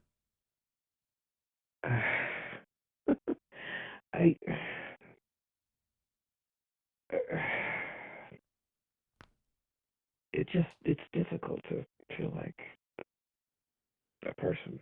I'm a person sometimes, but you're right. I don't know. Now I'm freezing up, you see. It's like I can't. I've talked to you long enough. The first impression's over, and now I can't. No, I'm too damn scared to keep talking to you. Well, we don't, you don't know me. I don't know you. That's what this is all about. Don't worry about what I'm thinking of you. I'm just here to hear what you have to say, and we all want to, this chat and I and you, we're all in this moment here together. So, we want to learn from you and hear what your experience is like. It gives other people in your position, who may be in your position or a similar position, it gives those people hope and it helps them.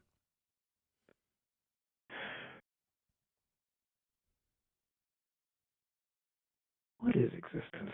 Like, what is being, among people? Do you think that there's some sort of universal, experience that we can all relate to in terms of just being alive? Or are we all just a bunch of chaotic balls rolling around, What's it bumping into each other? What is it like? What is it that makes us want to succeed or keep being? Like, what is it that drives us? Like, I'm not a religious person, but I'm jealous of people who are religious because it makes finding meaning so much easier. And I hope that doesn't sound dismissive.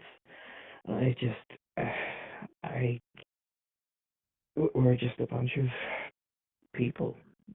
We're just a bunch of little dots rolling around on an even tinier dot in a great cosmic thing, and it's just like, what's the point of it? Why are we even bothering with all this? And like, we got these chemicals that make us feel good and make us feel bad, or just make us feel nothing at all, and it's just, we're not really. There's no point to any of it. It doesn't feel like there is sometimes. Right. And that's what it feels like. I've had long conversations with people about this. It's just like, why am I even bothering? Because if death is truly the end, then what does it mean to keep living? Like, what's the point?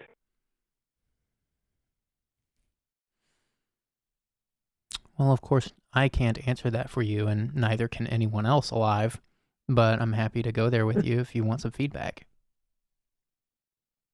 Can I ask you a question about you? Is that okay? I'm not sure what you're about to ask me, but if it's relevant, sure. I mean, we want to keep this on the caller and the anonymity of it, so it.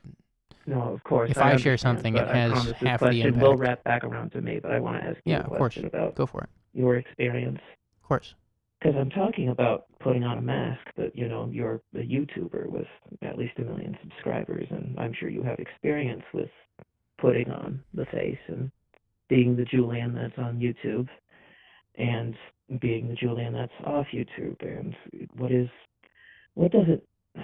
I don't want to go. I don't want you to feel like you have to give me your life story. But what does it mean to?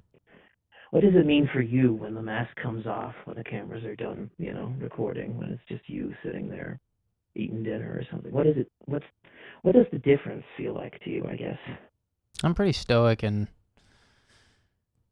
slow in real life. Not all the time. Depends on where I am, really. I'm actually very boring. I just stay home. I like having friends over. I like going to see a friend. I pretty much operate in low power mode. That's kind of my philosophy. I operate in low power mode when I'm not on camera. And then, if I'm acting in something and the part calls for something crazy, I'm comfortable with enough of myself to go to those places. I'm not sure that is relatable to anyone else unless they have experience acting and whatnot. I mean, I don't know how else to describe it, but I'm certainly not like walking around singing in my falsetto and never get naked in your shower or something. Yeah. That would be a lot of energy. I'm very aware of my energy. I conserve it and I use it very intentionally. And I was not always that way. Had to learn that. And I'm wondering how that relates to your situation. You mentioned it relates a lot. What you're saying relates a lot to my situation. Great. Because I don't think I've learned how to properly turn it off, even when I'm by myself. It's always like I feel like I'm performing for myself sometimes, trying to convince myself that I'm this person who's, happy, and it's a matter of I don't know what it is. It's just like I can't even let myself be myself when I'm just by myself. And I think that it makes sense, you when you're growing, and when you're a performer who, does art acting for a living and such, you slowly learn how to allow yourself to be yourself over time, instead of just always being on, because that gets exhausting really quick, doesn't it? Well, I don't see any of these things as not myself. I mean, if there's an acting, I'm not, I just think it's like with acting, I think it's something very different. That's why I'm going to lean more into like how this applies to you, because I don't think acting is actually an applicable. I wouldn't actually say what we're doing when we're wearing the mask that we've been talking about, which I believe actually comes from a Japanese, principle of the mask. I'm not sure that can be compared to acting, because acting is literally pretending to be someone else. But anything else that I've done where I am playing myself in a video, or even right here, like I'm just, there's just varying degrees of yourself. Like sometimes you're excited and you might be loud, and on these, generally it's a little more subdued because we're talking about serious stuff. So I wouldn't call any of these things like not yourself. They're just, your personality has a volume knob, and I tend to run mine on low power mode because I have 3 kids and I get very tired by the end of the workday, and putting my kids to bed and getting them to school and all that stuff. Like on those days, I've got to conserve my energy. Yeah, I get that. I think I don't know if I have a personality. Is the thing. I don't know if I am anyone when I'm not pretending to be someone else. And trust me, I've definitely tried to be myself around people. I've tried to be myself for myself, but it's just I spent so much of growing up being someone else so I wouldn't get the crap beaten out of me or yelled Right. at. And I've been myself around people. I've not been myself around people. I've been someone else around other people because I don't know how to do it. I don't know how to be myself. I feel like if I'm not someone else, that it's never gonna be right. Yeah. You're really being hard on yourself. I can sense. That's what I do sense. I'm not sure if that's right, but I just hear that you're really being really critical. You know, being yourself doesn't take effort. It shouldn't take effort. It's just what you sound like when you open your mouth and form words. And it's how you tend to treat people. It's, are you gracious? Are you empathetic? Are you, a tyrant? We had somebody calling in the other night saying that they thought they were an evil tyrant. I don't believe this person is actually an evil tyrant, but, these are the kinds of things that dictate how people perceive us.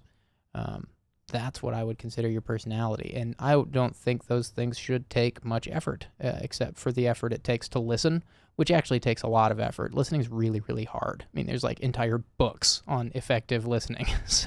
And I've read some of them. So, sorry, did you say something? Precisely.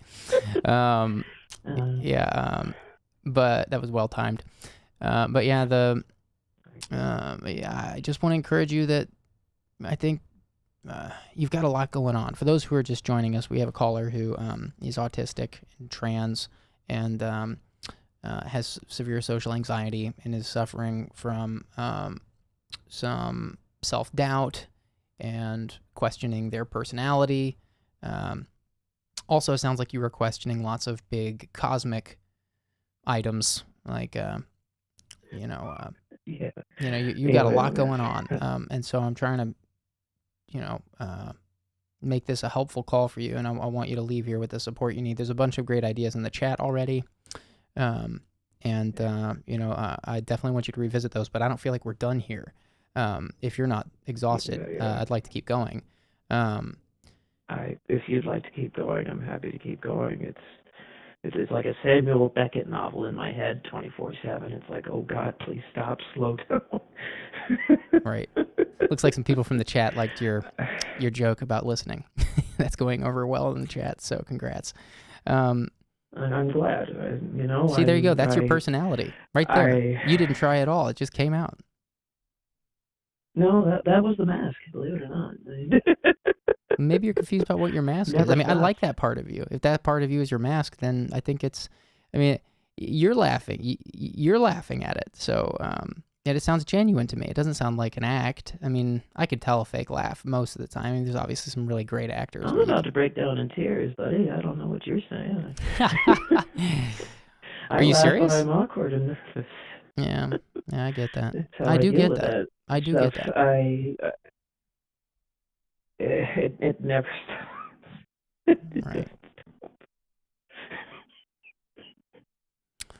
So, I mentioned the intimacy thing, and I mentioned that you have PTSD and some intimacy problems, it sounds like maybe, and I asked you if you thought those could be connected, and if I remember, the jump we made from there almost directly was to these big cosmic questions. You were just saying, like, what's the point of any of this? We're floating around on a rock, and we're these tiny specks, and we're all just a bunch of people.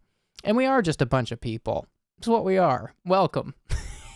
I like being people. I like being a person. I've been through seasons of my life where I've been in really sad places, and I've had suicidal ideation. I know what that's like. So I am taking my time with you because I know that's a really misunderstood thing. People don't understand where people are when they're in those places. They just don't, unless you've been there. Seriously, unless you've been there. I like that term. What's that? seasons of your life where all the original writers have left and the show is just running on fumes, and it's like, please let it end. Please just let it end. Right. But we can go into some of that cosmic stuff if you want. Like I said, nobody can give you answers on those things, but I know that that's a really dismal place people get to when they're suicidal. So I've zeroed in on that because I'm worried that it sounds like you've not found an answer to that you're satisfied with. Nobody can give you the ultimate answer, of course, but my belief is that part of... I mean, we already know it's 42, but we can keep going, I guess. Lame joke, I know.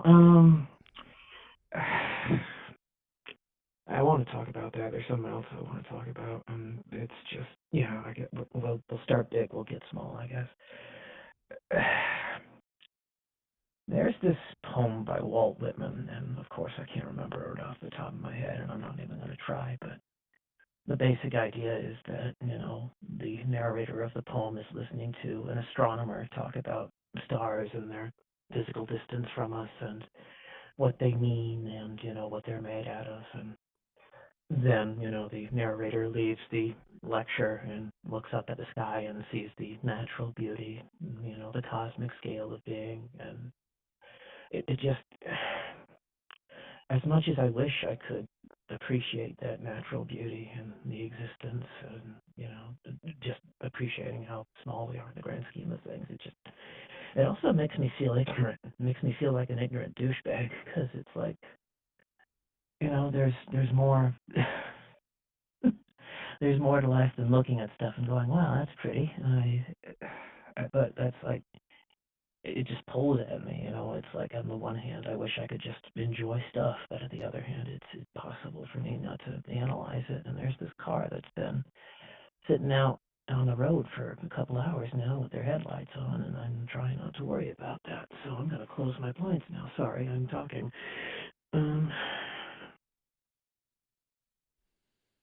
Yeah, we got to do more than just think everything around us is beautiful, of course. We got to be productive. If you want to go to the grocery store and get groceries, as opposed to going out in the wilderness and hunting an elk and taking it home, or, if you want to live in agrarian society and have, crops that we grow and use to sustain ourselves, then you've got to be productive. And it sounds like you've got a really analytical mind.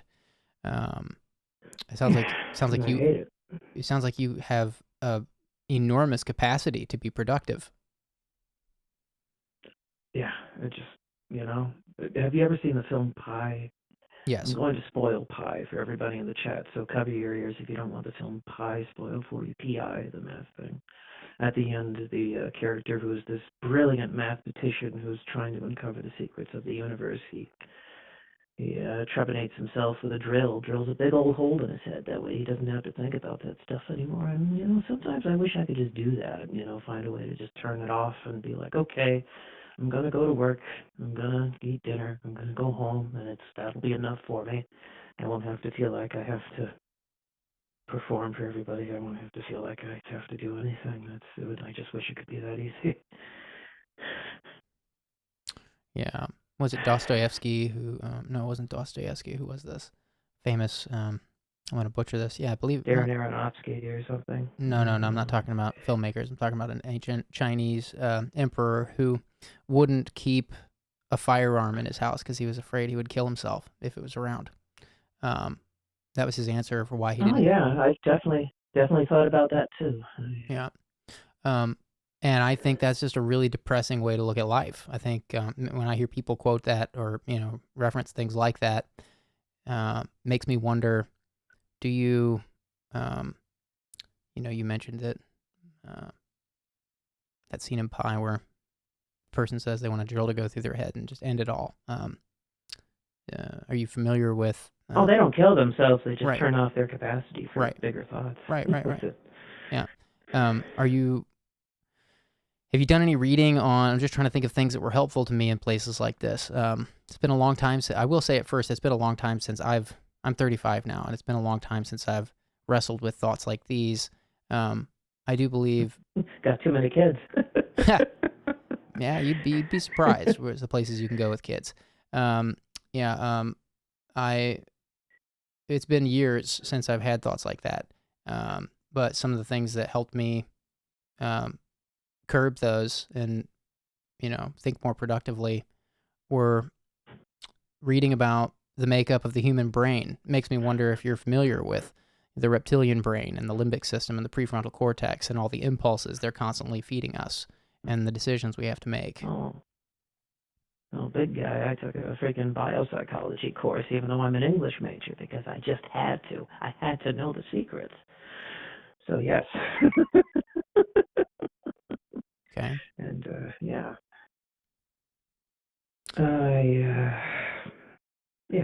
I just, yeah, I don't get to talk about this stuff with people. This is the stuff I want to talk about. I want to talk about big things. I don't want to talk about whatever the fuck the latest From Software game is. I don't want to talk So what do you think about that? sports. I don't want to. I'm cutting you off just to keep it on point. What do you think about that? Reptiles eat their own kids. Some of them eat their own mates. Some of them do horrible things to themselves. You don't really see mammals do this. Mammals are collaborative beings. They travel in packs and they work together, and together they hunt more game than reptiles do on their own. Makes them not better animals, but it makes them more prosperous and more. They're better off for working together and not just acting selfishly all the time. And I'm not calling you selfish, but you're struggling with some real dark thoughts. And as a human, you're not just a mammal or a reptile. You've got all those impulses, but you've also got this prefrontal cortex that gives you the decision, puts you in the driver's seat with how to use those impulses, and you get to choose when you use it in any given situation, whether you're deciding what to eat or if to eat or to sleep or to have sex or to sleep in or to be productive or to be nice or mean. I believe that's the meaning of life. Call me an existentialist. I'm an existentialist. Don't worry about that. But you're saying all that, and I'm just like, can I be an ant now? Can I just be a tiny little ant? I would love that. They Line die. me up. I will gather the food for the queen. And That I will is a short and do whatever it brutal takes. life. That's a short and brutal life. Oh, man. As opposed to what? Definitely as compared to this.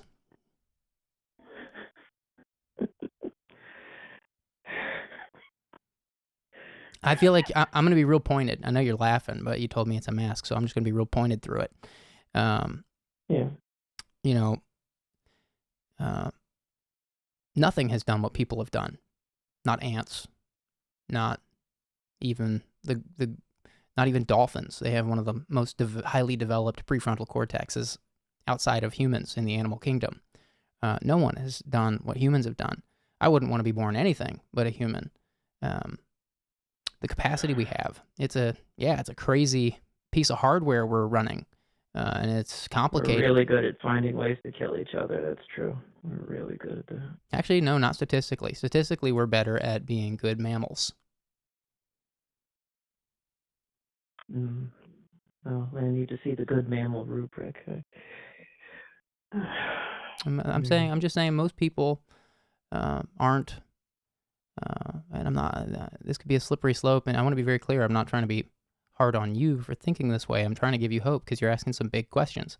It's not normal for people to kill each other. People are not very good at killing each other statistically. Statistically, people are respectable, reasonable human beings.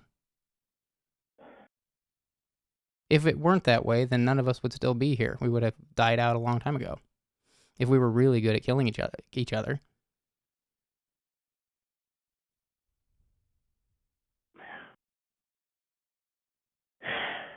All right.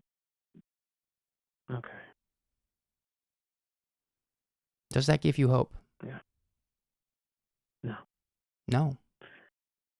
No. I don't know what it gives me. I honestly don't know. I'm sorry. No, don't be sorry. You made a very good point, and I just don't know how to feel. You might need time to think through that. I don't know about you, but my brain, when I take in new information, it's not always easy for me to see something differently. Sometimes I have to take my time with it and chew on it, and I'm not asking you to tell me I'm right. I'm trying to give you some hope, because I can tell you're really wrestling with this, and I hate that for you, and I'm worried about you, and I want to see that you can value yourself, and that, every day is problems. Every day is a problem, and it's exhausting. Yeah, I don't. it's exhausting. I don't value myself. Yeah, I can tell. I really don't like myself. I kind of suck, though. I'm throwing that out I don't believe that you suck. there. You sound like a I really don't know. thoughtful person. You just sound like you're in a really dark place.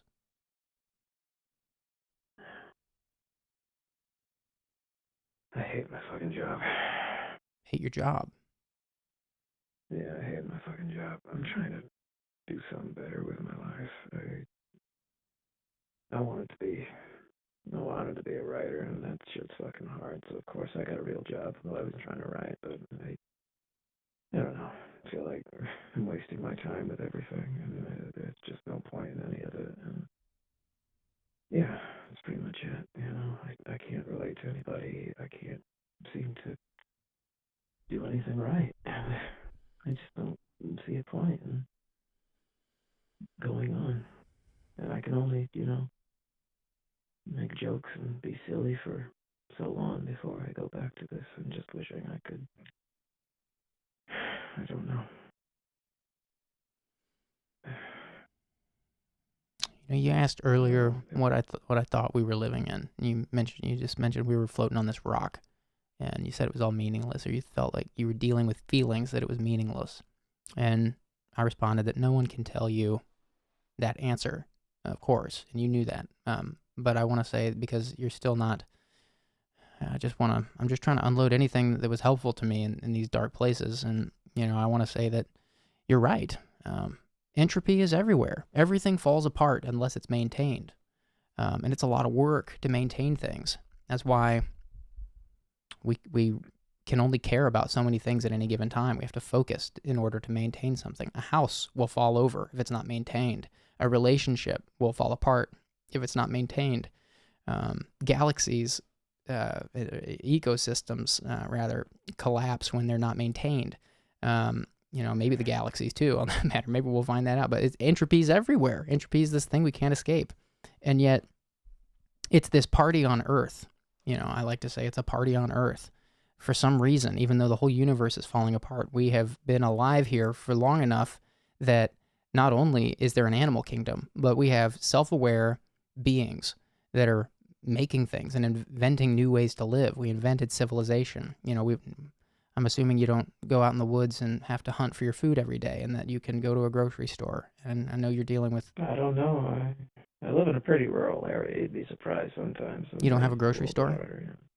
Do you not get your food from a grocery store? Sometimes I gotta ride a buffalo to work. You gotta take what you can get. But you're right. It's being human is pretty gosh darn great. It just, I guess I'm just stuck in this bit of just feeling like a creative hack who's never gonna make anything good or be in anything good or do anything good, and I'm never gonna get anywhere vocationally or relationship wise, and it's just this big thing where I'm surrounded by all these mental problems that I've discussed, and it's just like, what's the point? I just want to turn it off. I'd like to turn it off. Well, but yeah, I'm just spinning my wheels at this point, and I don't want to keep you because there are plenty of other people, and I've been on for like an hour, and I'd feel terrible if I took up everybody's time. No, that's what this is for. You're not the longest caller we've had. It's not only that entropy is everywhere, and that for some reason it's a party on Earth, and that we've developed as these amazing creatures that have self-awareness and the ability to create things. That's not all that's amazing about it. To me, this isn't science. This won't Google, but just from my own observations of, reading on these things, it's not surprising to me that Darwinian theory is a leading theory in that system of entropy, that system constrained by entropy, the fact that things would have to tend towards progress or they would just continue dissipating all of their energy with the rest of entropy. That is to say, for some reason, we're on this Goldilocks zone here on Earth. And no matter however you want to look at it, doesn't matter if you're religious or irreligious, I don't care. It still works. For whatever reason, we're on this Goldilocks zone on Earth, and things tend to develop towards progress here. So I'm not really into computer simulation theory, but call it a simulation theory of some kind if you want, an organic simulation maybe or something. But the point is, we're in this party, surrounded by all this chaos, and for some reason we have order here on Earth, and so much order and so much potential for progress that we actually do develop towards progress. And it's only those who don't give up and those who continue digging into that entropy every day and cleaning up the mess every day. Every day there's a mess. It's only those people that do that work who can progress, and that's what I believe.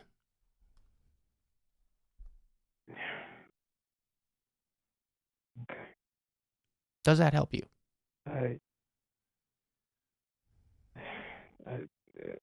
It's enough for now.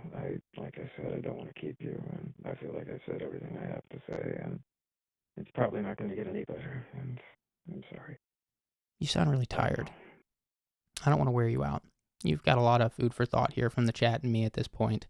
I don't want to wear you out. I'm just concerned. Are you okay? You're not gonna hurt yourself, are you?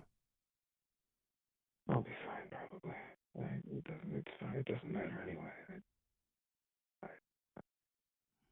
Well, unless I hear some hope, you're gonna have to hang up on me. I'm sorry. Are you there? I'm just sorry. Don't be sorry. That's all I can be.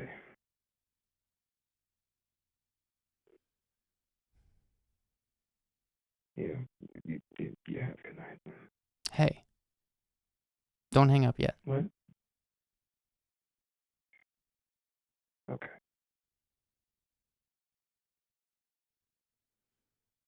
What's going through your head? Are you overwhelmed? Are you scared? What's going on? Are you just tired from talking? If you're just tired, I'll let you go. But I'm worried for you. I told you that sometimes it's like I'm watching a movie, a horror movie. That's kind of what's happening right now in my head. I'm kind of losing myself right now. So I don't know.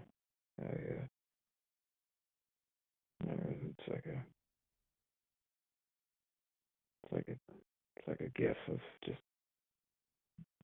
ending it somehow.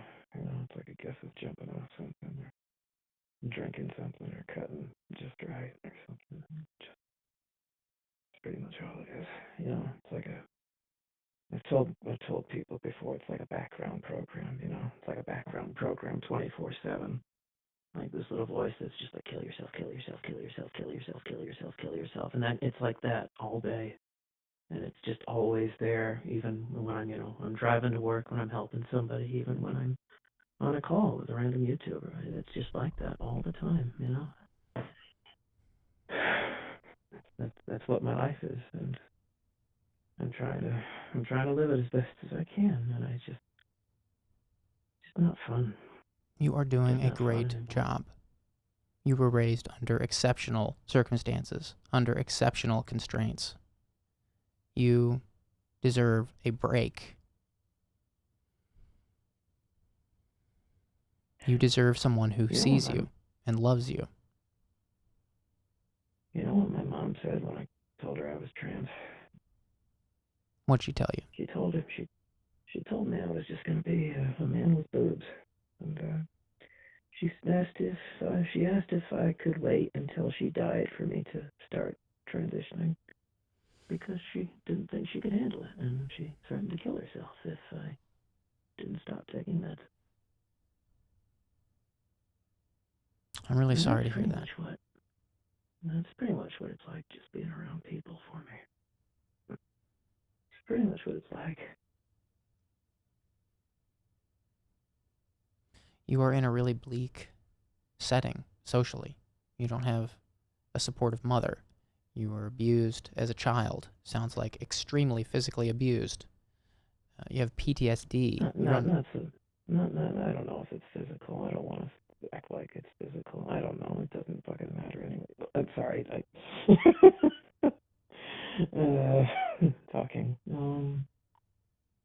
Talking's hard. I don't know.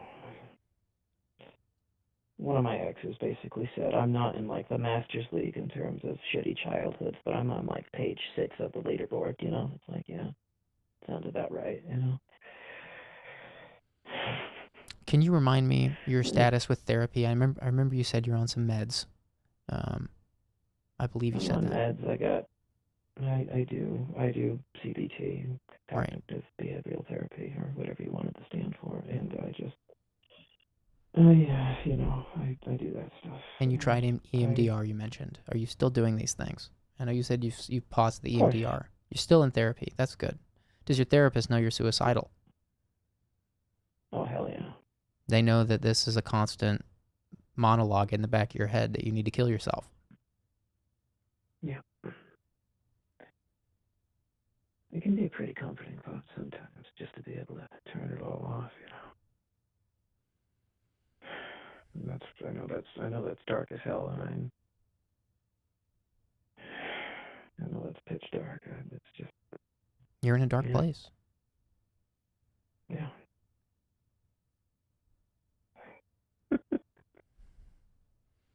Do you have it? I want to read a lyric to you. What? I want to read a song lyric to you, if you don't mind. Is it Leonard Cohen? No. Leonard Cohen? Okay. Smash Mouth. What about Smash Mouth? I'm trying to find this song. I wish I could remember the name of this song. I can't find it. Well, what's the lyric? I probably know it. It says something about, do you have it in you now to build with worn-out tools? It's one of the lyrics of the song. It's the only one I can remember, and I'm probably butchering it, but it's this whole song about adversity and setbacks and just being in a really dark place, and I'm still trying to find it because the whole lyric is beautiful. That sounds like an Ernest Hemingway passage where he talked about working with a rough tool, you know. Yeah. Writers who work with a pristine tool don't have depth. They don't have anything except these nice, clean lines. People with a worn-out tool that are able to really understand the craft and work with what they have and make something truly unique and wonderful. That's right. And I feel like that's what you're trying to say, just with that song lyric instead. That's right. Do you have that in you?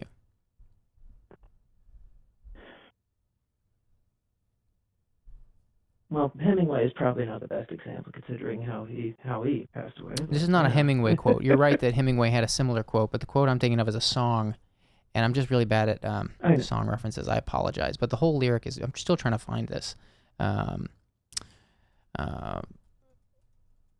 But does that thought help you at all? Do you feel like, I mean, you came from, I just have to imagine, I can hear it in your voice. I don't even have to imagine. You're worn out, and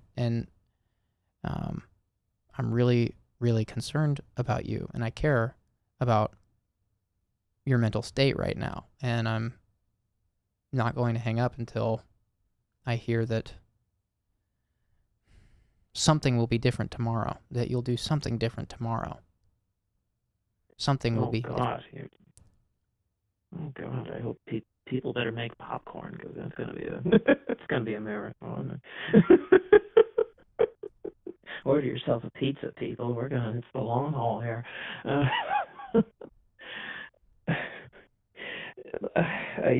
You don't have to fix me. You don't have to fix me, man. That's not. Don't feel like you gotta fix me. I'm not trying to fix you. I'm just scared to hang up with you until I know that everybody, I'm not alone. It's not that I'm trying to fix you. You've called into this live stream, and there's hundreds of people in the chat that are just as concerned about you as I am, and we don't want to, we're kind of worried. Yeah, no, that's fair enough, I suppose. You know, when I was younger, I wanted to be a YouTuber or something with some notoriety. I somehow got the really dumb idea in my head that if I was successful in some capacity, that it would make me happy. And one day I was in a YouTube video. I made a YouTube video that got like 750,000 views or something. And I was getting like these shitty spam messages from partner programs that were definitely sketchy as all hell. I was getting emails from like 12-year-olds asking if I could do a voiceover for them. I was getting weird offers. I was getting weird emails. I hated it. I didn't like being noticed, and I realized it wouldn't make me happy. And now I don't know what is going to make me happy. I don't know what is going to make me happy. That's the problem. Have you tried volunteering? I keep,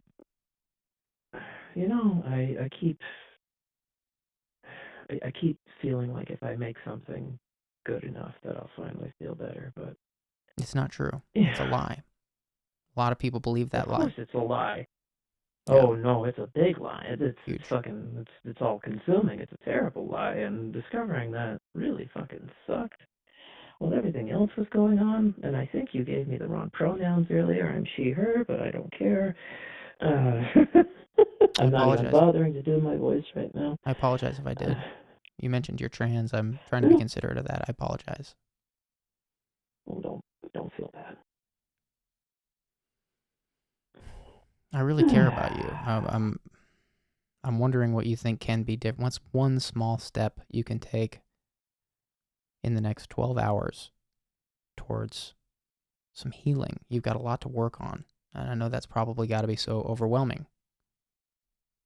I got 12 hours. You're timing me here? I'm asking you what's going to be different when you wake up in the morning. I don't know where you are. I don't want to know. I'm in your mind. This is all in your head, Julian. Maybe. I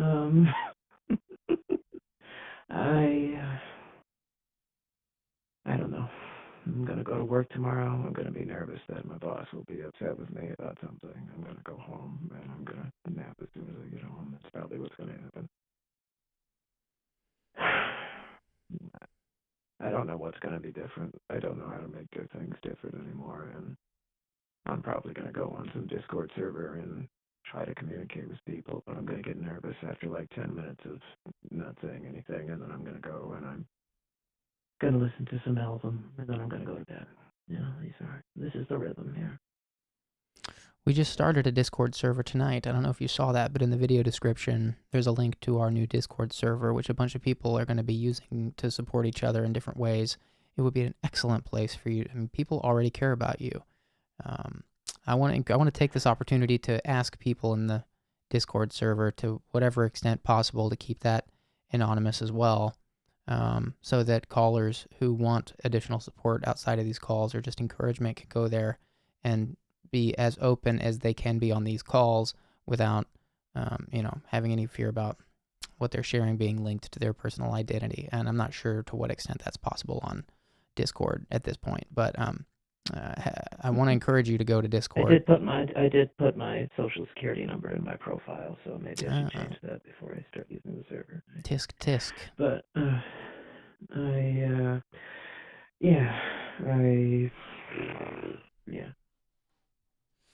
don't know. I'm gonna hang up now. I think the wheels have been spun, the rubber has been burnt, and I don't want to bother you anymore. You're not bothering me, but I can tell you're tired. You are not bothering me. These calls will go on for 2 hours, 3 hours if they have to. But I can tell you're tired. You've shared a lot. I just want to leave you with some closing thoughts that I'm happy to hear you laughing a little bit more towards the end of this call, first of all. And I don't know what you need. This is a place where people can call and share and get some ideas, but mostly it's just a place where we can all share about what we're going through. I think it all helps us just feel better. I mean, everybody's going through stuff. Not everybody's case is as extreme as yours, but there have been multiple people calling in with suicidal ideation, and even people who've attempted. And so I think it helps us all to hear from people like you. You have a very extreme story, and I think a lot of people... I think a lot of people have a lot of respect for you in the chat here for what you've made it through. I certainly do. And I just want to encourage you that we care. We here on this chat, we care what happens to you in a way that a therapist doesn't. Why? Because first of all, you're not paying any of us anything. Like, it's not like we're doing this, like, this is just, we want to take callers that don't have a place, or there have been a number of callers who've been scared to share things with their therapist because they're afraid of having the therapist react in a way with, like, someone showing up at their house or something, like, that's what this place is. So I will stay on the phone with you as long as you want, but I do hear it in your voice that you're very tired, and I'm really sorry. I'm always tired. I don't get enough vitamin D. I'm always tired. Get some vitamin D. It makes me so sad to hear you laughing at the things that you're struggling with. Can you get some vitamin D tomorrow? It's a small step. What? What? You mentioned vitamin D. It sounds like maybe that would help. Vitamin B even. Vitamin C.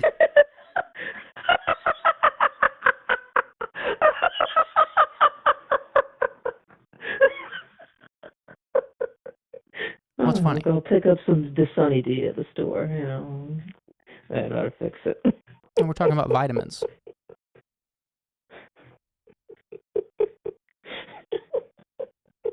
Maybe that's what Hemingway needed, just a fresh glass of Sunny D. No, I go outside, go for a walk or something. Sorry. Vitamin D, C, and B are proven to help with mental health, for sure.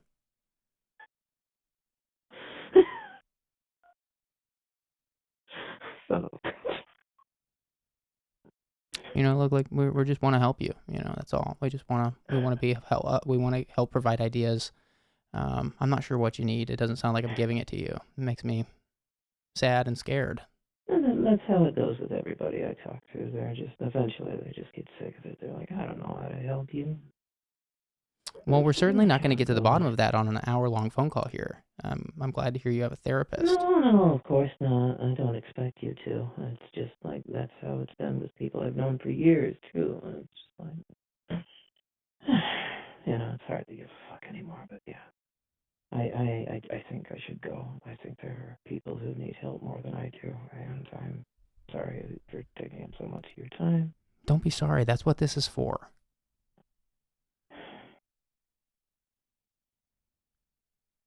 Okay.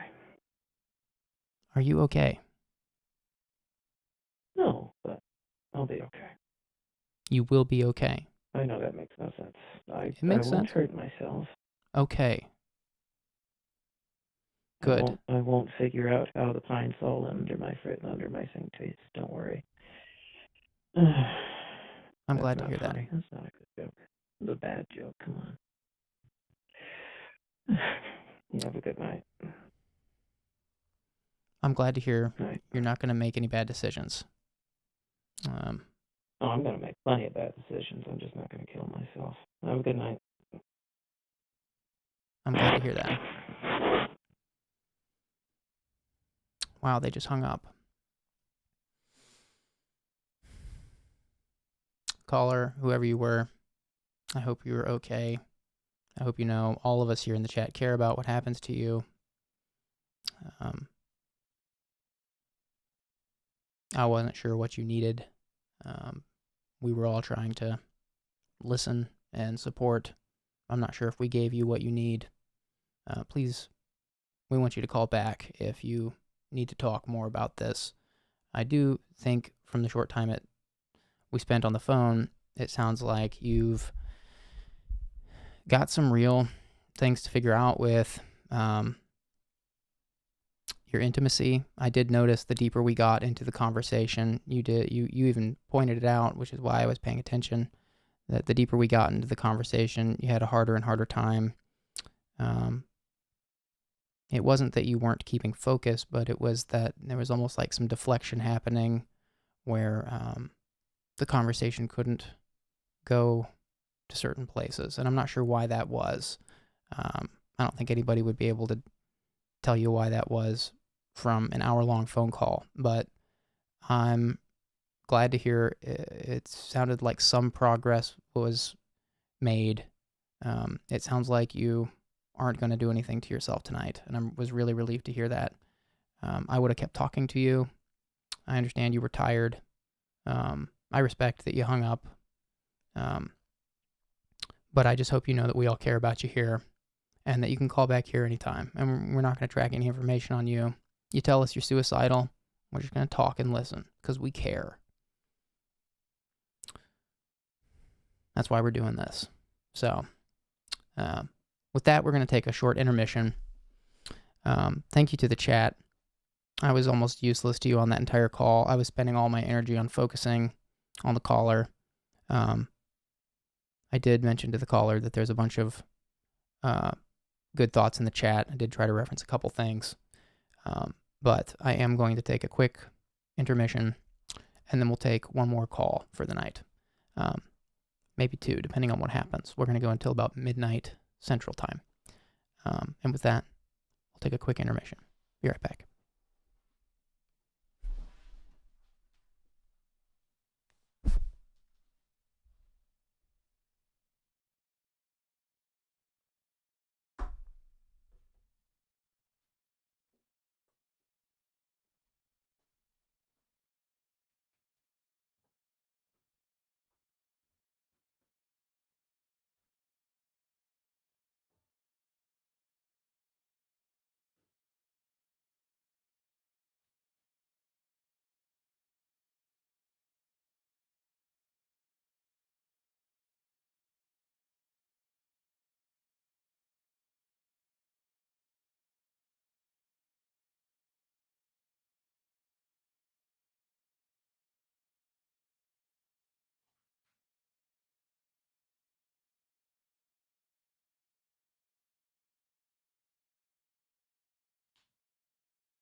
Okay. We are back.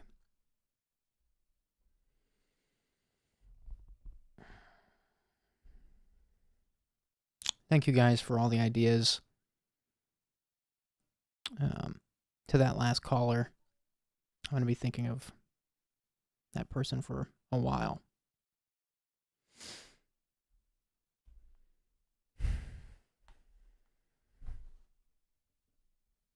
Gotta turn these phones back on. I've got Lemon on my computer. Okay.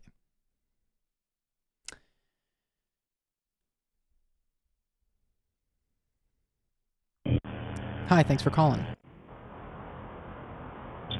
Hey, Julian. Hi. What do you want to talk about? I'm sorry? What do you want to talk about? Give me 1 second. I'm in my car right now, so I had you on my Bluetooth. Drive safely. Can you hear me? I can hear you. Can you hear me? Yeah, I can hear you now. What do you want to talk about? I just stumbled upon this tonight, actually. I actually used to watch a lot of your comedy videos a long time ago, and they brought a lot of joy to me when I was growing up. I know this is like kind of a support thing, but can you explain to me like just the purpose of this? Toast. Sorry, you got toasted.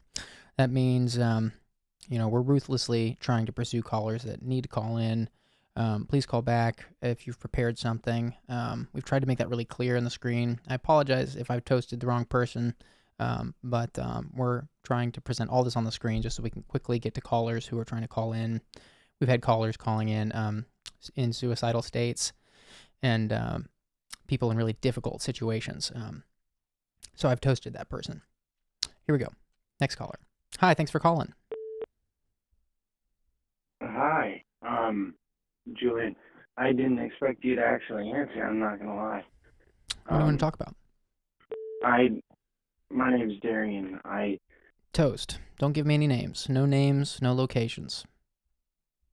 This is anonymous for the safety, or not for the safety, I guess sometimes for the safety, but also just to create a place where people can share things they wouldn't otherwise share. Hi, thanks for calling.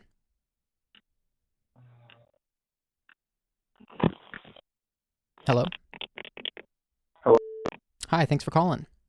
What do you want to talk about? Hi. I've been having a lot of problems with, I don't know, like dealing with, so for context, I guess, I was going to college for computer engineering. I could have had a great job lined up. I could have had, my parents have money, it's easy for me, whatever, but I don't know if it's because of COVID or what happened, but I dropped out of college. I have no, I don't know, I don't have any real motivation, I guess, towards anything that I was doing. When it should have been, easy for me. But, yeah. So you are struggling with feeling a sense of motivation. Is that right? I mean, mostly. That's mostly it, yeah. Is it a lack of a sense of purpose, or what are you feeling? Yeah, I guess. I kind of just waste most of my time, really, doing nothing. Okay. Because I can, I guess. It's just, I'm not forced into doing anything, really, but it doesn't make me feel, I don't know, I feel like I should be doing something else, but then I wake up the next day and then stop thinking about that and just do nothing. Would you say you're a master procrastinator? Yeah. Yeah. Are you familiar with Jordan Peterson? I don't love everything Yes, he has to say, yes, but same. I love what he has to say about taking ownership of your life and cleaning up your room, things, your proverbial room, cleaning it up. He's right about that thing and some other things, I think, but definitely believe he's right about that. Sometimes it's hard rolling up your sleeves and doing stuff you don't want to do. No kid wants to be told, go clean your room.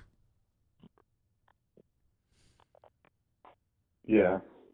The older we get, the messes just get bigger. How old are you? Yeah, I'm 22. 22.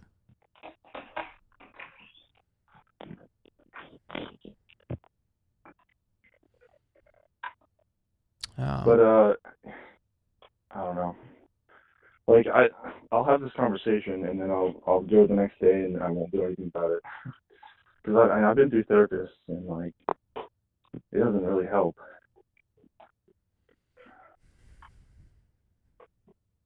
What are your friends like? What's your family like? I know you said your parents have, or they have some level of wealth. You have it pretty well off. Yeah, that's what makes me feel like guilty, I guess, because I feel like I have opportunities that other people don't, and I'm just fucking wasting it. I'm sorry if I'm cursing, but It's fine.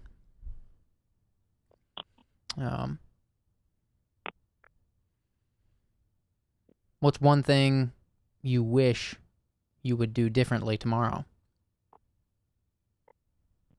not stay in my room all day. Okay. What would you do outside of your room? I don't know. What would make you feel productive?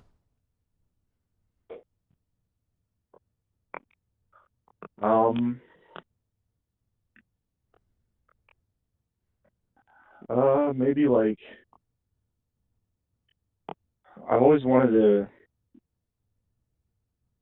like play music live and like get into that scene, but it seems like one of those things where my parents would say, "Oh no, that's not a career path.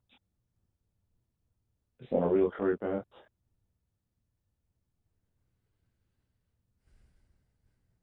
So you don't have parents that are super supportive of your dreams? I mean, they're supportive. It's just like they have strong opinions, I would say. Right. I love the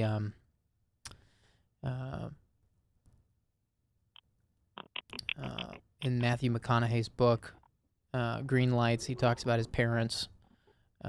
He told them he was gonna change majors in school, and he was studying, I want to say it was law or psychology or something, and he was telling his dad on the phone he was gonna change majors and go to film school and become a director. And his dad said, there was this long pause on the phone, and his dad said, "Well, don't half-ass it," which I just thought was a great story. And we don't all have parents that supportive of our dreams, of course. It can be really challenging dealing with parents that are really skeptical of our dreams.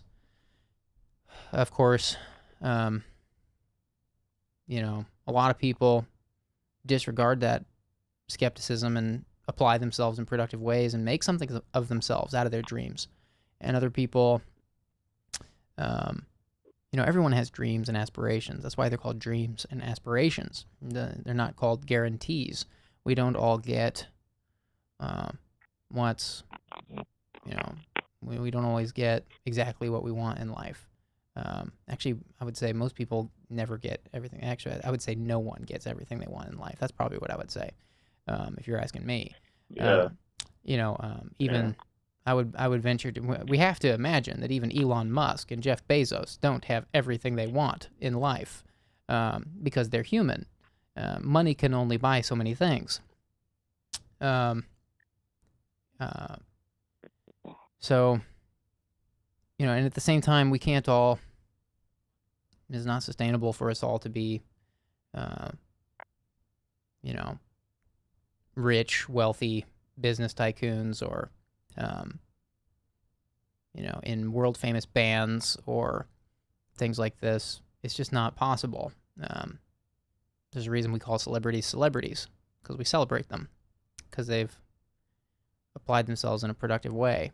It's had positive impact. Most of the time, celebrities have positive impact. I can think of a few people, more than a few celebrities, that maybe aren't worth celebrating. That's my pessimism coming out. But I'm just trying to, I'm relating to what you're saying, and I'm trying to regurgitate things that have been helpful to me in those places. I don't know if it's helpful, what I'm saying or not. What would make this helpful for you? What are you looking for here? Well, I mean, I have other issues, I guess, that like contribute to why I dropped out of college for a few semesters. I mean, I have like really bad anxiety, just social anxiety, I guess, which is, common. But I mean, when it comes to talking to people, I'd say I was listening to the last caller before that was on for a while about the whole, putting on a mask kind of thing, which, everyone does. But I mean, I do the same thing. I kind of resonate a little bit with the whole not being yourself around other people when you're in social situations. Like if I'm talking to people that I know, that I've known for a while, then, everything's fine. But the second I'm just in a crowd of people, I'm just like, a stoic, like wooden plank, basically. Yeah, I can relate with that. I think that sounds perfectly. I wouldn't worry about that part. I think a lot of people feel that way in large crowds, especially if it's a large crowd of strangers and not close friends. Personally, I feel more comfortable in, I should say my favorite setting is, a one-on-one thing with a close friend or, a couple of friends. So I wouldn't beat yourself up too much about that.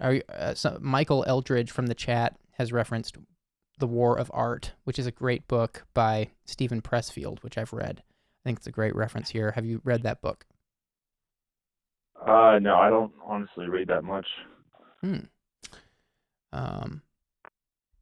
Well, that might be a good habit to get into. It might be a new muscle for you to exercise. If it's not something you're used to doing, it might be a small step for you into learning something new, especially if you're spending a lot of time in your room. Maybe maybe that's the first step out of your room, is just reading some books in your room, a couple of books. War of Art would be a great one for you if you're struggling with figuring out how to apply yourself creatively. The War of Art. It's a play on another famous book called The Art of War, which is a military reference, obviously. So the War of Art. Great book, highly recommend. And then the chat's going fast, but there was another reference I wanted to mention. Where is it?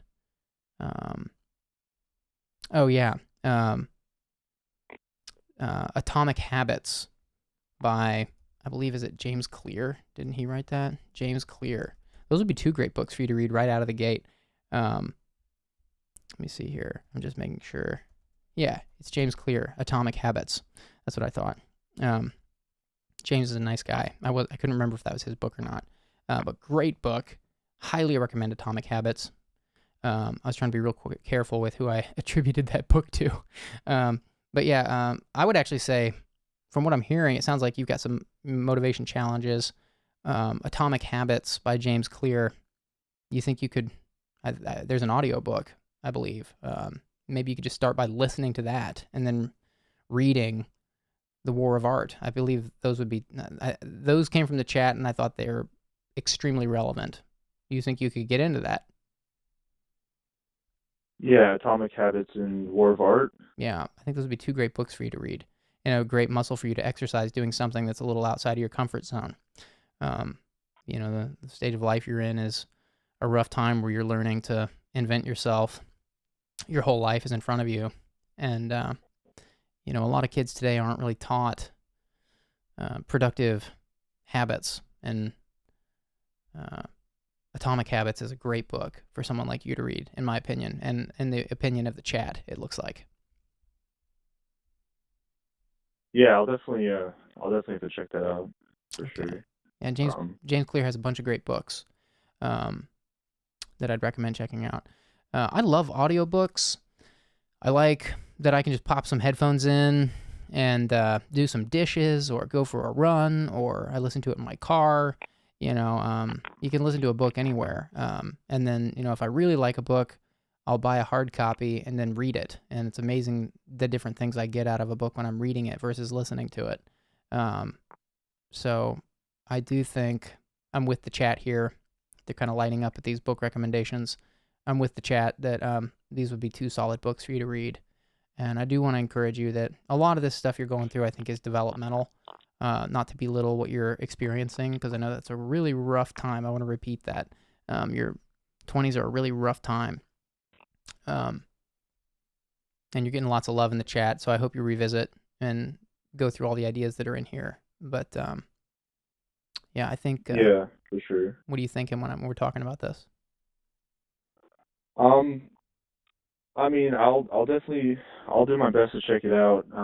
When I read books, I have such a hard time focusing on the words. Like, I mean, I'll try my hardest, but an audiobook might be what I need to do, honestly, because I'll try reading, and my mind will just think about all the social interactions that I thought went slightly wrong the day before, and I'll just like sidetrack for the next hour, and I won't like retain any of the information, basically. Right. Yeah, I mean, reading is a dying art. I want to encourage everyone that's listening to read more. It's how we learn. When you go to college, what do they have you do? They have you read a bunch of damn books,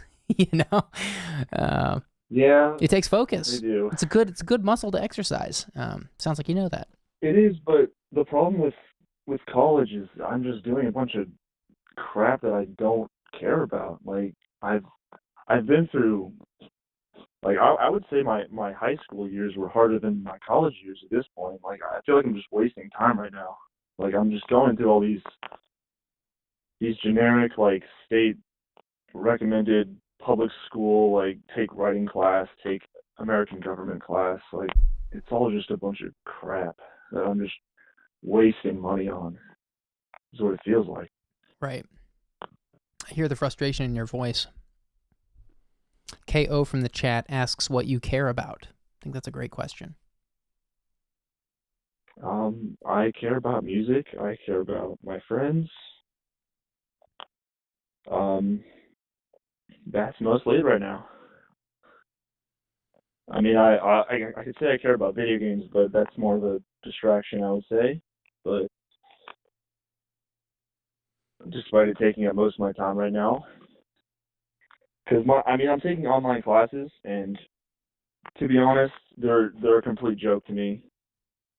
I feel like I'm wasting time, but I mean, I'll get my degree pretty easily. But what about volunteering? It can be a great way to, if you're feeling down on yourself, volunteering is a surefire, foolproof way to kind of silence some of those negative voices in your head. If you go do something to help someone else, it's pretty hard to talk yourself out of acknowledging that productivity. It can be another, we're talking small steps here because it sounds like you're having a hard time getting out of your bedroom. Have you tried volunteering? Kinda. Sorry? Have you tried volunteering? I was a Boy Scout. I did a lot of volunteering. I mean, when I did it, I was like 13, 14, and it just felt like an extra thing I had to do after school. So at the time, I mean, it didn't feel productive to me, but maybe it will now, I guess. I don't know. Right. Well, I do think Atomic Habits is going to be a revolutionary book for you. I feel like when you listen to that audiobook, it's going to be a life changer for you. That book is amazing. And it's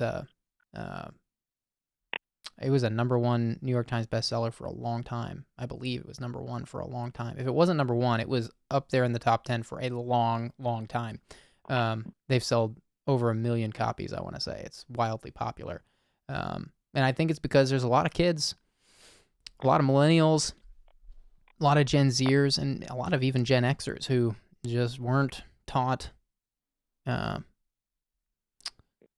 They missed some very basic things from the boomers that were important. Go figure.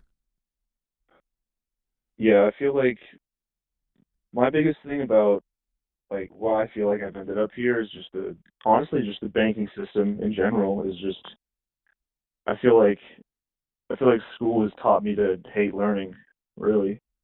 I don't know, like it's just 8 hours a day of just, you know, it doesn't seem like all that's necessary, and I get that, you can't just like when you're in a school setting with like a bunch of people, you can't just pick and choose every individual and perfectly like teach them the way that they need to be taught. But I'm just like senioritis hit hard in high school, and then like college it just got worse. And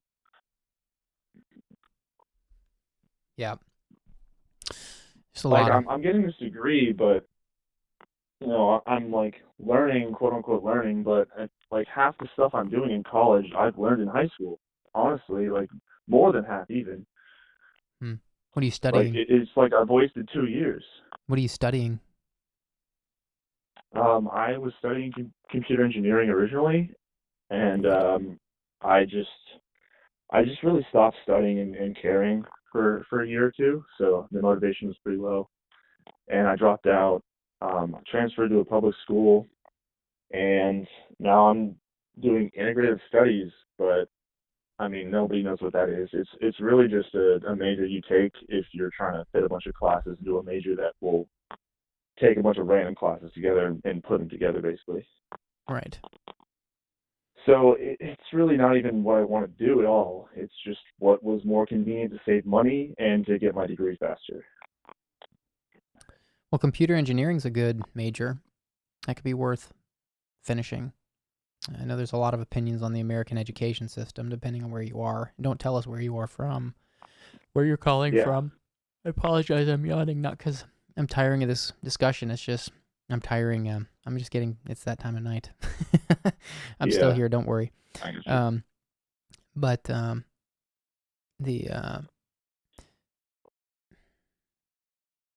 you have friends in your life that you can go do things with, like work out or, go do something active with?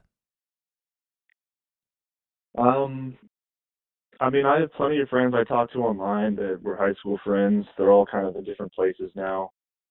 One of my friends, like a few of my friends, I guess, are still nearby, but they're kind of the same as me. They're just, they're stuck in their room, just not wanting to do anything else.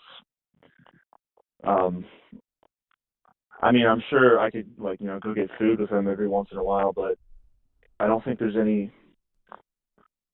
I don't see them wanting to do anything really that would break from the system we're currently in. Mm-hmm. Yeah, I'm just trying to think of trying to measure the amount of positive influence you have in your life. At that age, the friends we have can, they dictate a lot. I know that, at least in my case, it wasn't until I got into my 30s where I kind of settled into my own person. In my 20s, I was kind of the sum total of my friends. So that's why I kind of zeroed in on your friends, trying to figure out if you've got good, I don't want to call it good influences, but if you got like productive influences, if you got people around you that want to go, do things and be active.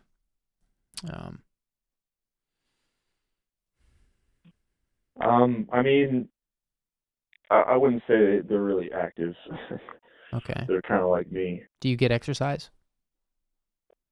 No, I don't. Wow, that's a big one. Exercise is a big one. Maybe tomorrow you can go for a run or something. You don't have to go get a gym membership or anything. You can get exercise in a number of ways, even doing it at your house, Even some light stretching can be a great way if you've been sedentary for a while. Some yoga or getting a foam roller. Best $20 you'll ever spend, by the way, a foam roller. These things, getting active, stretching your body, doesn't seem like it would have an impact on our motivation, but it really truly does. The research is clear on that. That's Googleable. You can find that on Google. I would highly recommend tomorrow maybe going for a run or something, and then reading this book, maybe listening to Atomic Habits while you're taking a run, or doing some stretching. What does that sound like to you? Yeah. I'll have to. I'm gonna set an alarm right now. Actually, Great. Make myself do that. Great. Because I'm not gonna remember that. I think that's great. Just hang up right now. Well, I just want to repeat that this has been a recurring theme so far in all of these episodes, where there's a number of callers who are right where you are. I mean, nobody's exactly in the same situation, of course, but there's a lot of people your age feeling really overwhelmed right now by a lot of aspects of the American system, not least of which education, which is rough in some parts, obviously. But I hope that's encouraging, at least, to know that this is partly developmental, meaning that some of these things will get older, they'll get easier the older you get, and then the other part of them are just we're in a really rough time. The world's in a really rough time, and all of these things have to pass. None of this stuff has been the end of the world yet. The world's been through some pretty traumatic stuff, and we just keep going. But we got to apply ourselves. And, every time I mention Jordan Peterson, the chat lights up with all kinds of opinions. But, I want to be clear. I don't worship the ground the guy walks on. I'm not a Jordan Peterson aficionado. But like nobody's wrong about everything. Jordan Peterson is an accomplished guy. He says some things that are correct. Yeah. And one of the things he says that's correct is you just got to roll your sleeves up and clean your room sometimes. And, it's true that when we get older, the messes just get bigger. They don't get easier. I think a lot of kids are under this disillusion that once you get a job and everything, life just gets easy, or that things like pursuing your dreams should be easy. None of this is true. Pursuing your dreams is called a pipe dream for a reason. Like, you don't know if it's going to work. And I know we're covering some stuff we've already talked about, but, rolling up your sleeves, the only way to get there, there's no other way to at least get there if you're going to realize anything from your dreams other than to just roll your sleeves up and do the work.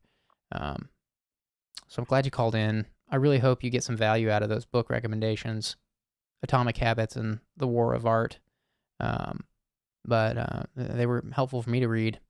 I'm just a firm believer that we got to wake up every day and apply ourselves, and we're not always going to love what that looks like. In fact, oftentimes we go through things in life that are just years and years of struggle. Some people go through that. We've had a lot of callers calling in going through things like that, where it's just like they feel like it's raining, it's pouring, years on end. When is this going to end? And we don't always know. That's part of life. Yeah. What would make this helpful for you? I'm gonna read that book tomorrow. I'm gonna start reading it tomorrow for sure. Okay, great. There's a lot of great ideas in the chat too. I mentioned a few of them. Highly recommend you go back and read through the chat from this part of the stream. I hope you get some value out of that. I haven't been reading chat at all. I didn't want to have it affect what I'm saying. Good. I have noticed some callers call in and try to keep up with the chat, and it's kind of a train wreck, so I appreciate that. It's good to be able to focus. I knew it would just make me all flustered. And, no. Right. Well, I'm so glad you called in tonight. Thanks for calling and sharing. I want you to call back if you're still struggling to find motivation after you read those 2 books. Yeah, for sure. I want to say I'm glad that you're doing this. I think it's really cool, and I want to be the kind of person that can I can talk to other people like this when I'm older, I guess, because right now I'm not that great at it. But I think you've communicated really well. And I'm not doing this because it's like, I mean, I'm not a counselor. I'm not a psychologist, at least. You know, I'm not a therapist. I'm just doing this because I'm a guy who's been through a lot of hard stuff. And I would have wanted something like this in my 20s for sure. A place to call in and just share anonymously. I think a lot of people want that. So I just want to give you a lot of encouragement and just let you know that you are not alone. A lot of this stuff is normal. Doesn't mean it's not real. It is real. And your early 20s are rough. You've got time. You know, you're young. Make some investments into yourself to create productive habits. Atomic Habits is a great place to start if that feels daunting. You know, I'm kind of just a go-getter. I wake up every day and I just do things. But I've had times in life where I've not felt that, and I've gone through some seasons of life where things are hard and uncertain, and I don't know what to focus on. So I empathize with you hardcore. That's real. And again, I want to invite you to call back anytime. Yeah, I'm so glad you picked up. Thanks. Thank you. Thanks for calling. Good night.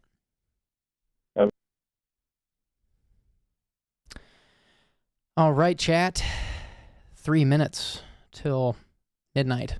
I think what we're going to do with the rest of this time, since, you know, I am fading. I'm getting very tired. I had a long, exhausting day. So instead of taking another caller, and Nota from the chat just was right on cue there, because I was going to say, why don't we take a second and pop into the Discord and see how that's working with these last couple minutes here. And Nota popped the Discord into the chat. So I'm going to go there. I am not a Discord expert. I have a personal server I use for games and stuff. But I am not by any means expert in it, so I might need some help. Also, I can't. I'm getting so tired. I can't even remember if I said this, so I apologize for repeating myself. But we're not going to do another caller because I am fading, and I don't want to be a bad listener. And I noticed a couple of chats in the chat during that last call, just saying that I seemed very out of it and uninterested, and that could not be further from the truth. I'm just wiped. I hope that's not coming through, honestly, because I am like, I wouldn't be doing this if I didn't want to do it, obviously. I do believe there's value in what we're doing, but that depends on good listening. So, popping into the Discord server here. Thank you, Nota, for inviting me, but I believe I should have admin privileges somehow because I created the damn thing. Let's see here. Logging in, bear with me. Oh, I see. I clicked her link. That's why I got the invitation. This is how expert I am at Discord. Okay, let's see.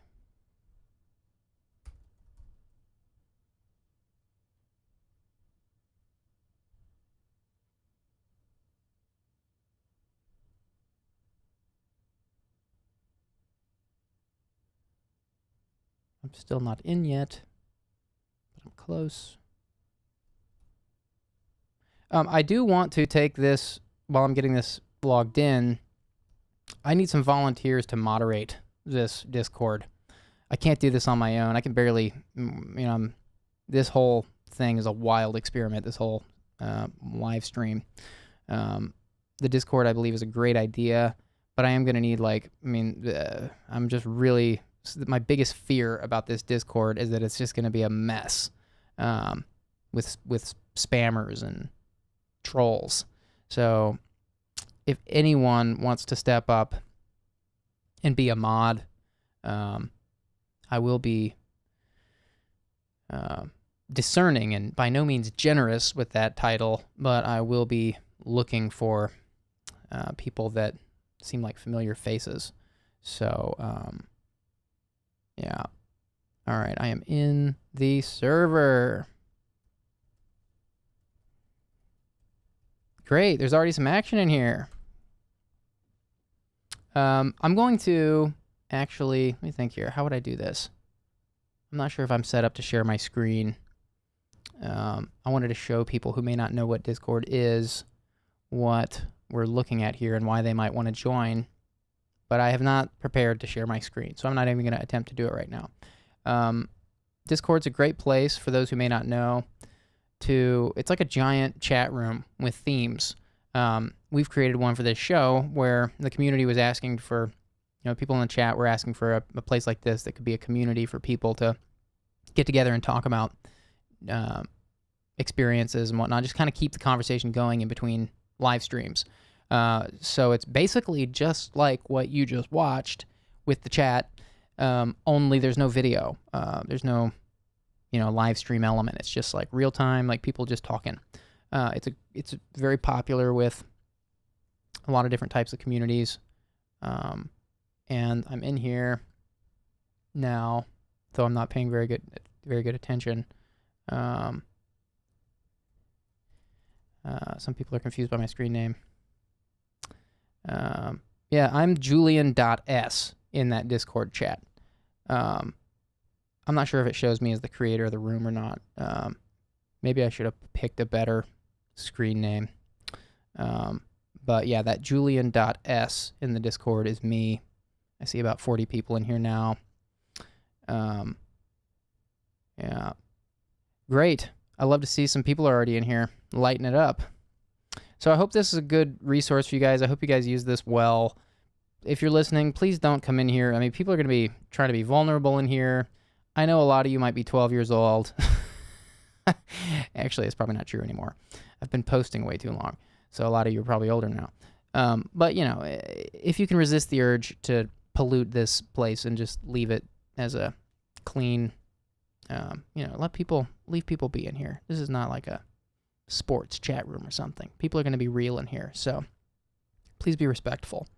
I'm not going to assign moderators for this tonight, but if you'll leave it in the chat, in the YouTube chat, please, go to the YouTube live stream for this video or comment on this video. This is episode 9. This is where I'll be looking for moderators who are interested for the Discord. So if you're interested in moderating the Discord, please leave a comment either in this chat on episode 9 right now before we turn the stream off, or leave a comment on episode 9 so that I can see your YouTube handle. And just to be completely transparent, I'm going to be picking mods for this Discord based on YouTube handles that I recognize from the live stream chats. There have been a number of people whose names just keep popping up and have been great moderators. I want to mention Offcore. I want to mention Noda, from who I promoted to mod tonight, and Jake Cooper. I've selected those 3 as mods. And I want to recognize those people real quick. Noda, Offcore, and Jake Cooper. How is modding going in the YouTube stream? I'm going to hang here for an answer. Hope it's not too much. You guys, I believe all 3 of you mentioned mod would be helpful, so I just started promoting you guys to mod. I'll try to, just want to make sure that I'm not ruining the experience for anyone. But you guys have been doing a wonderful job, so I want to thank you.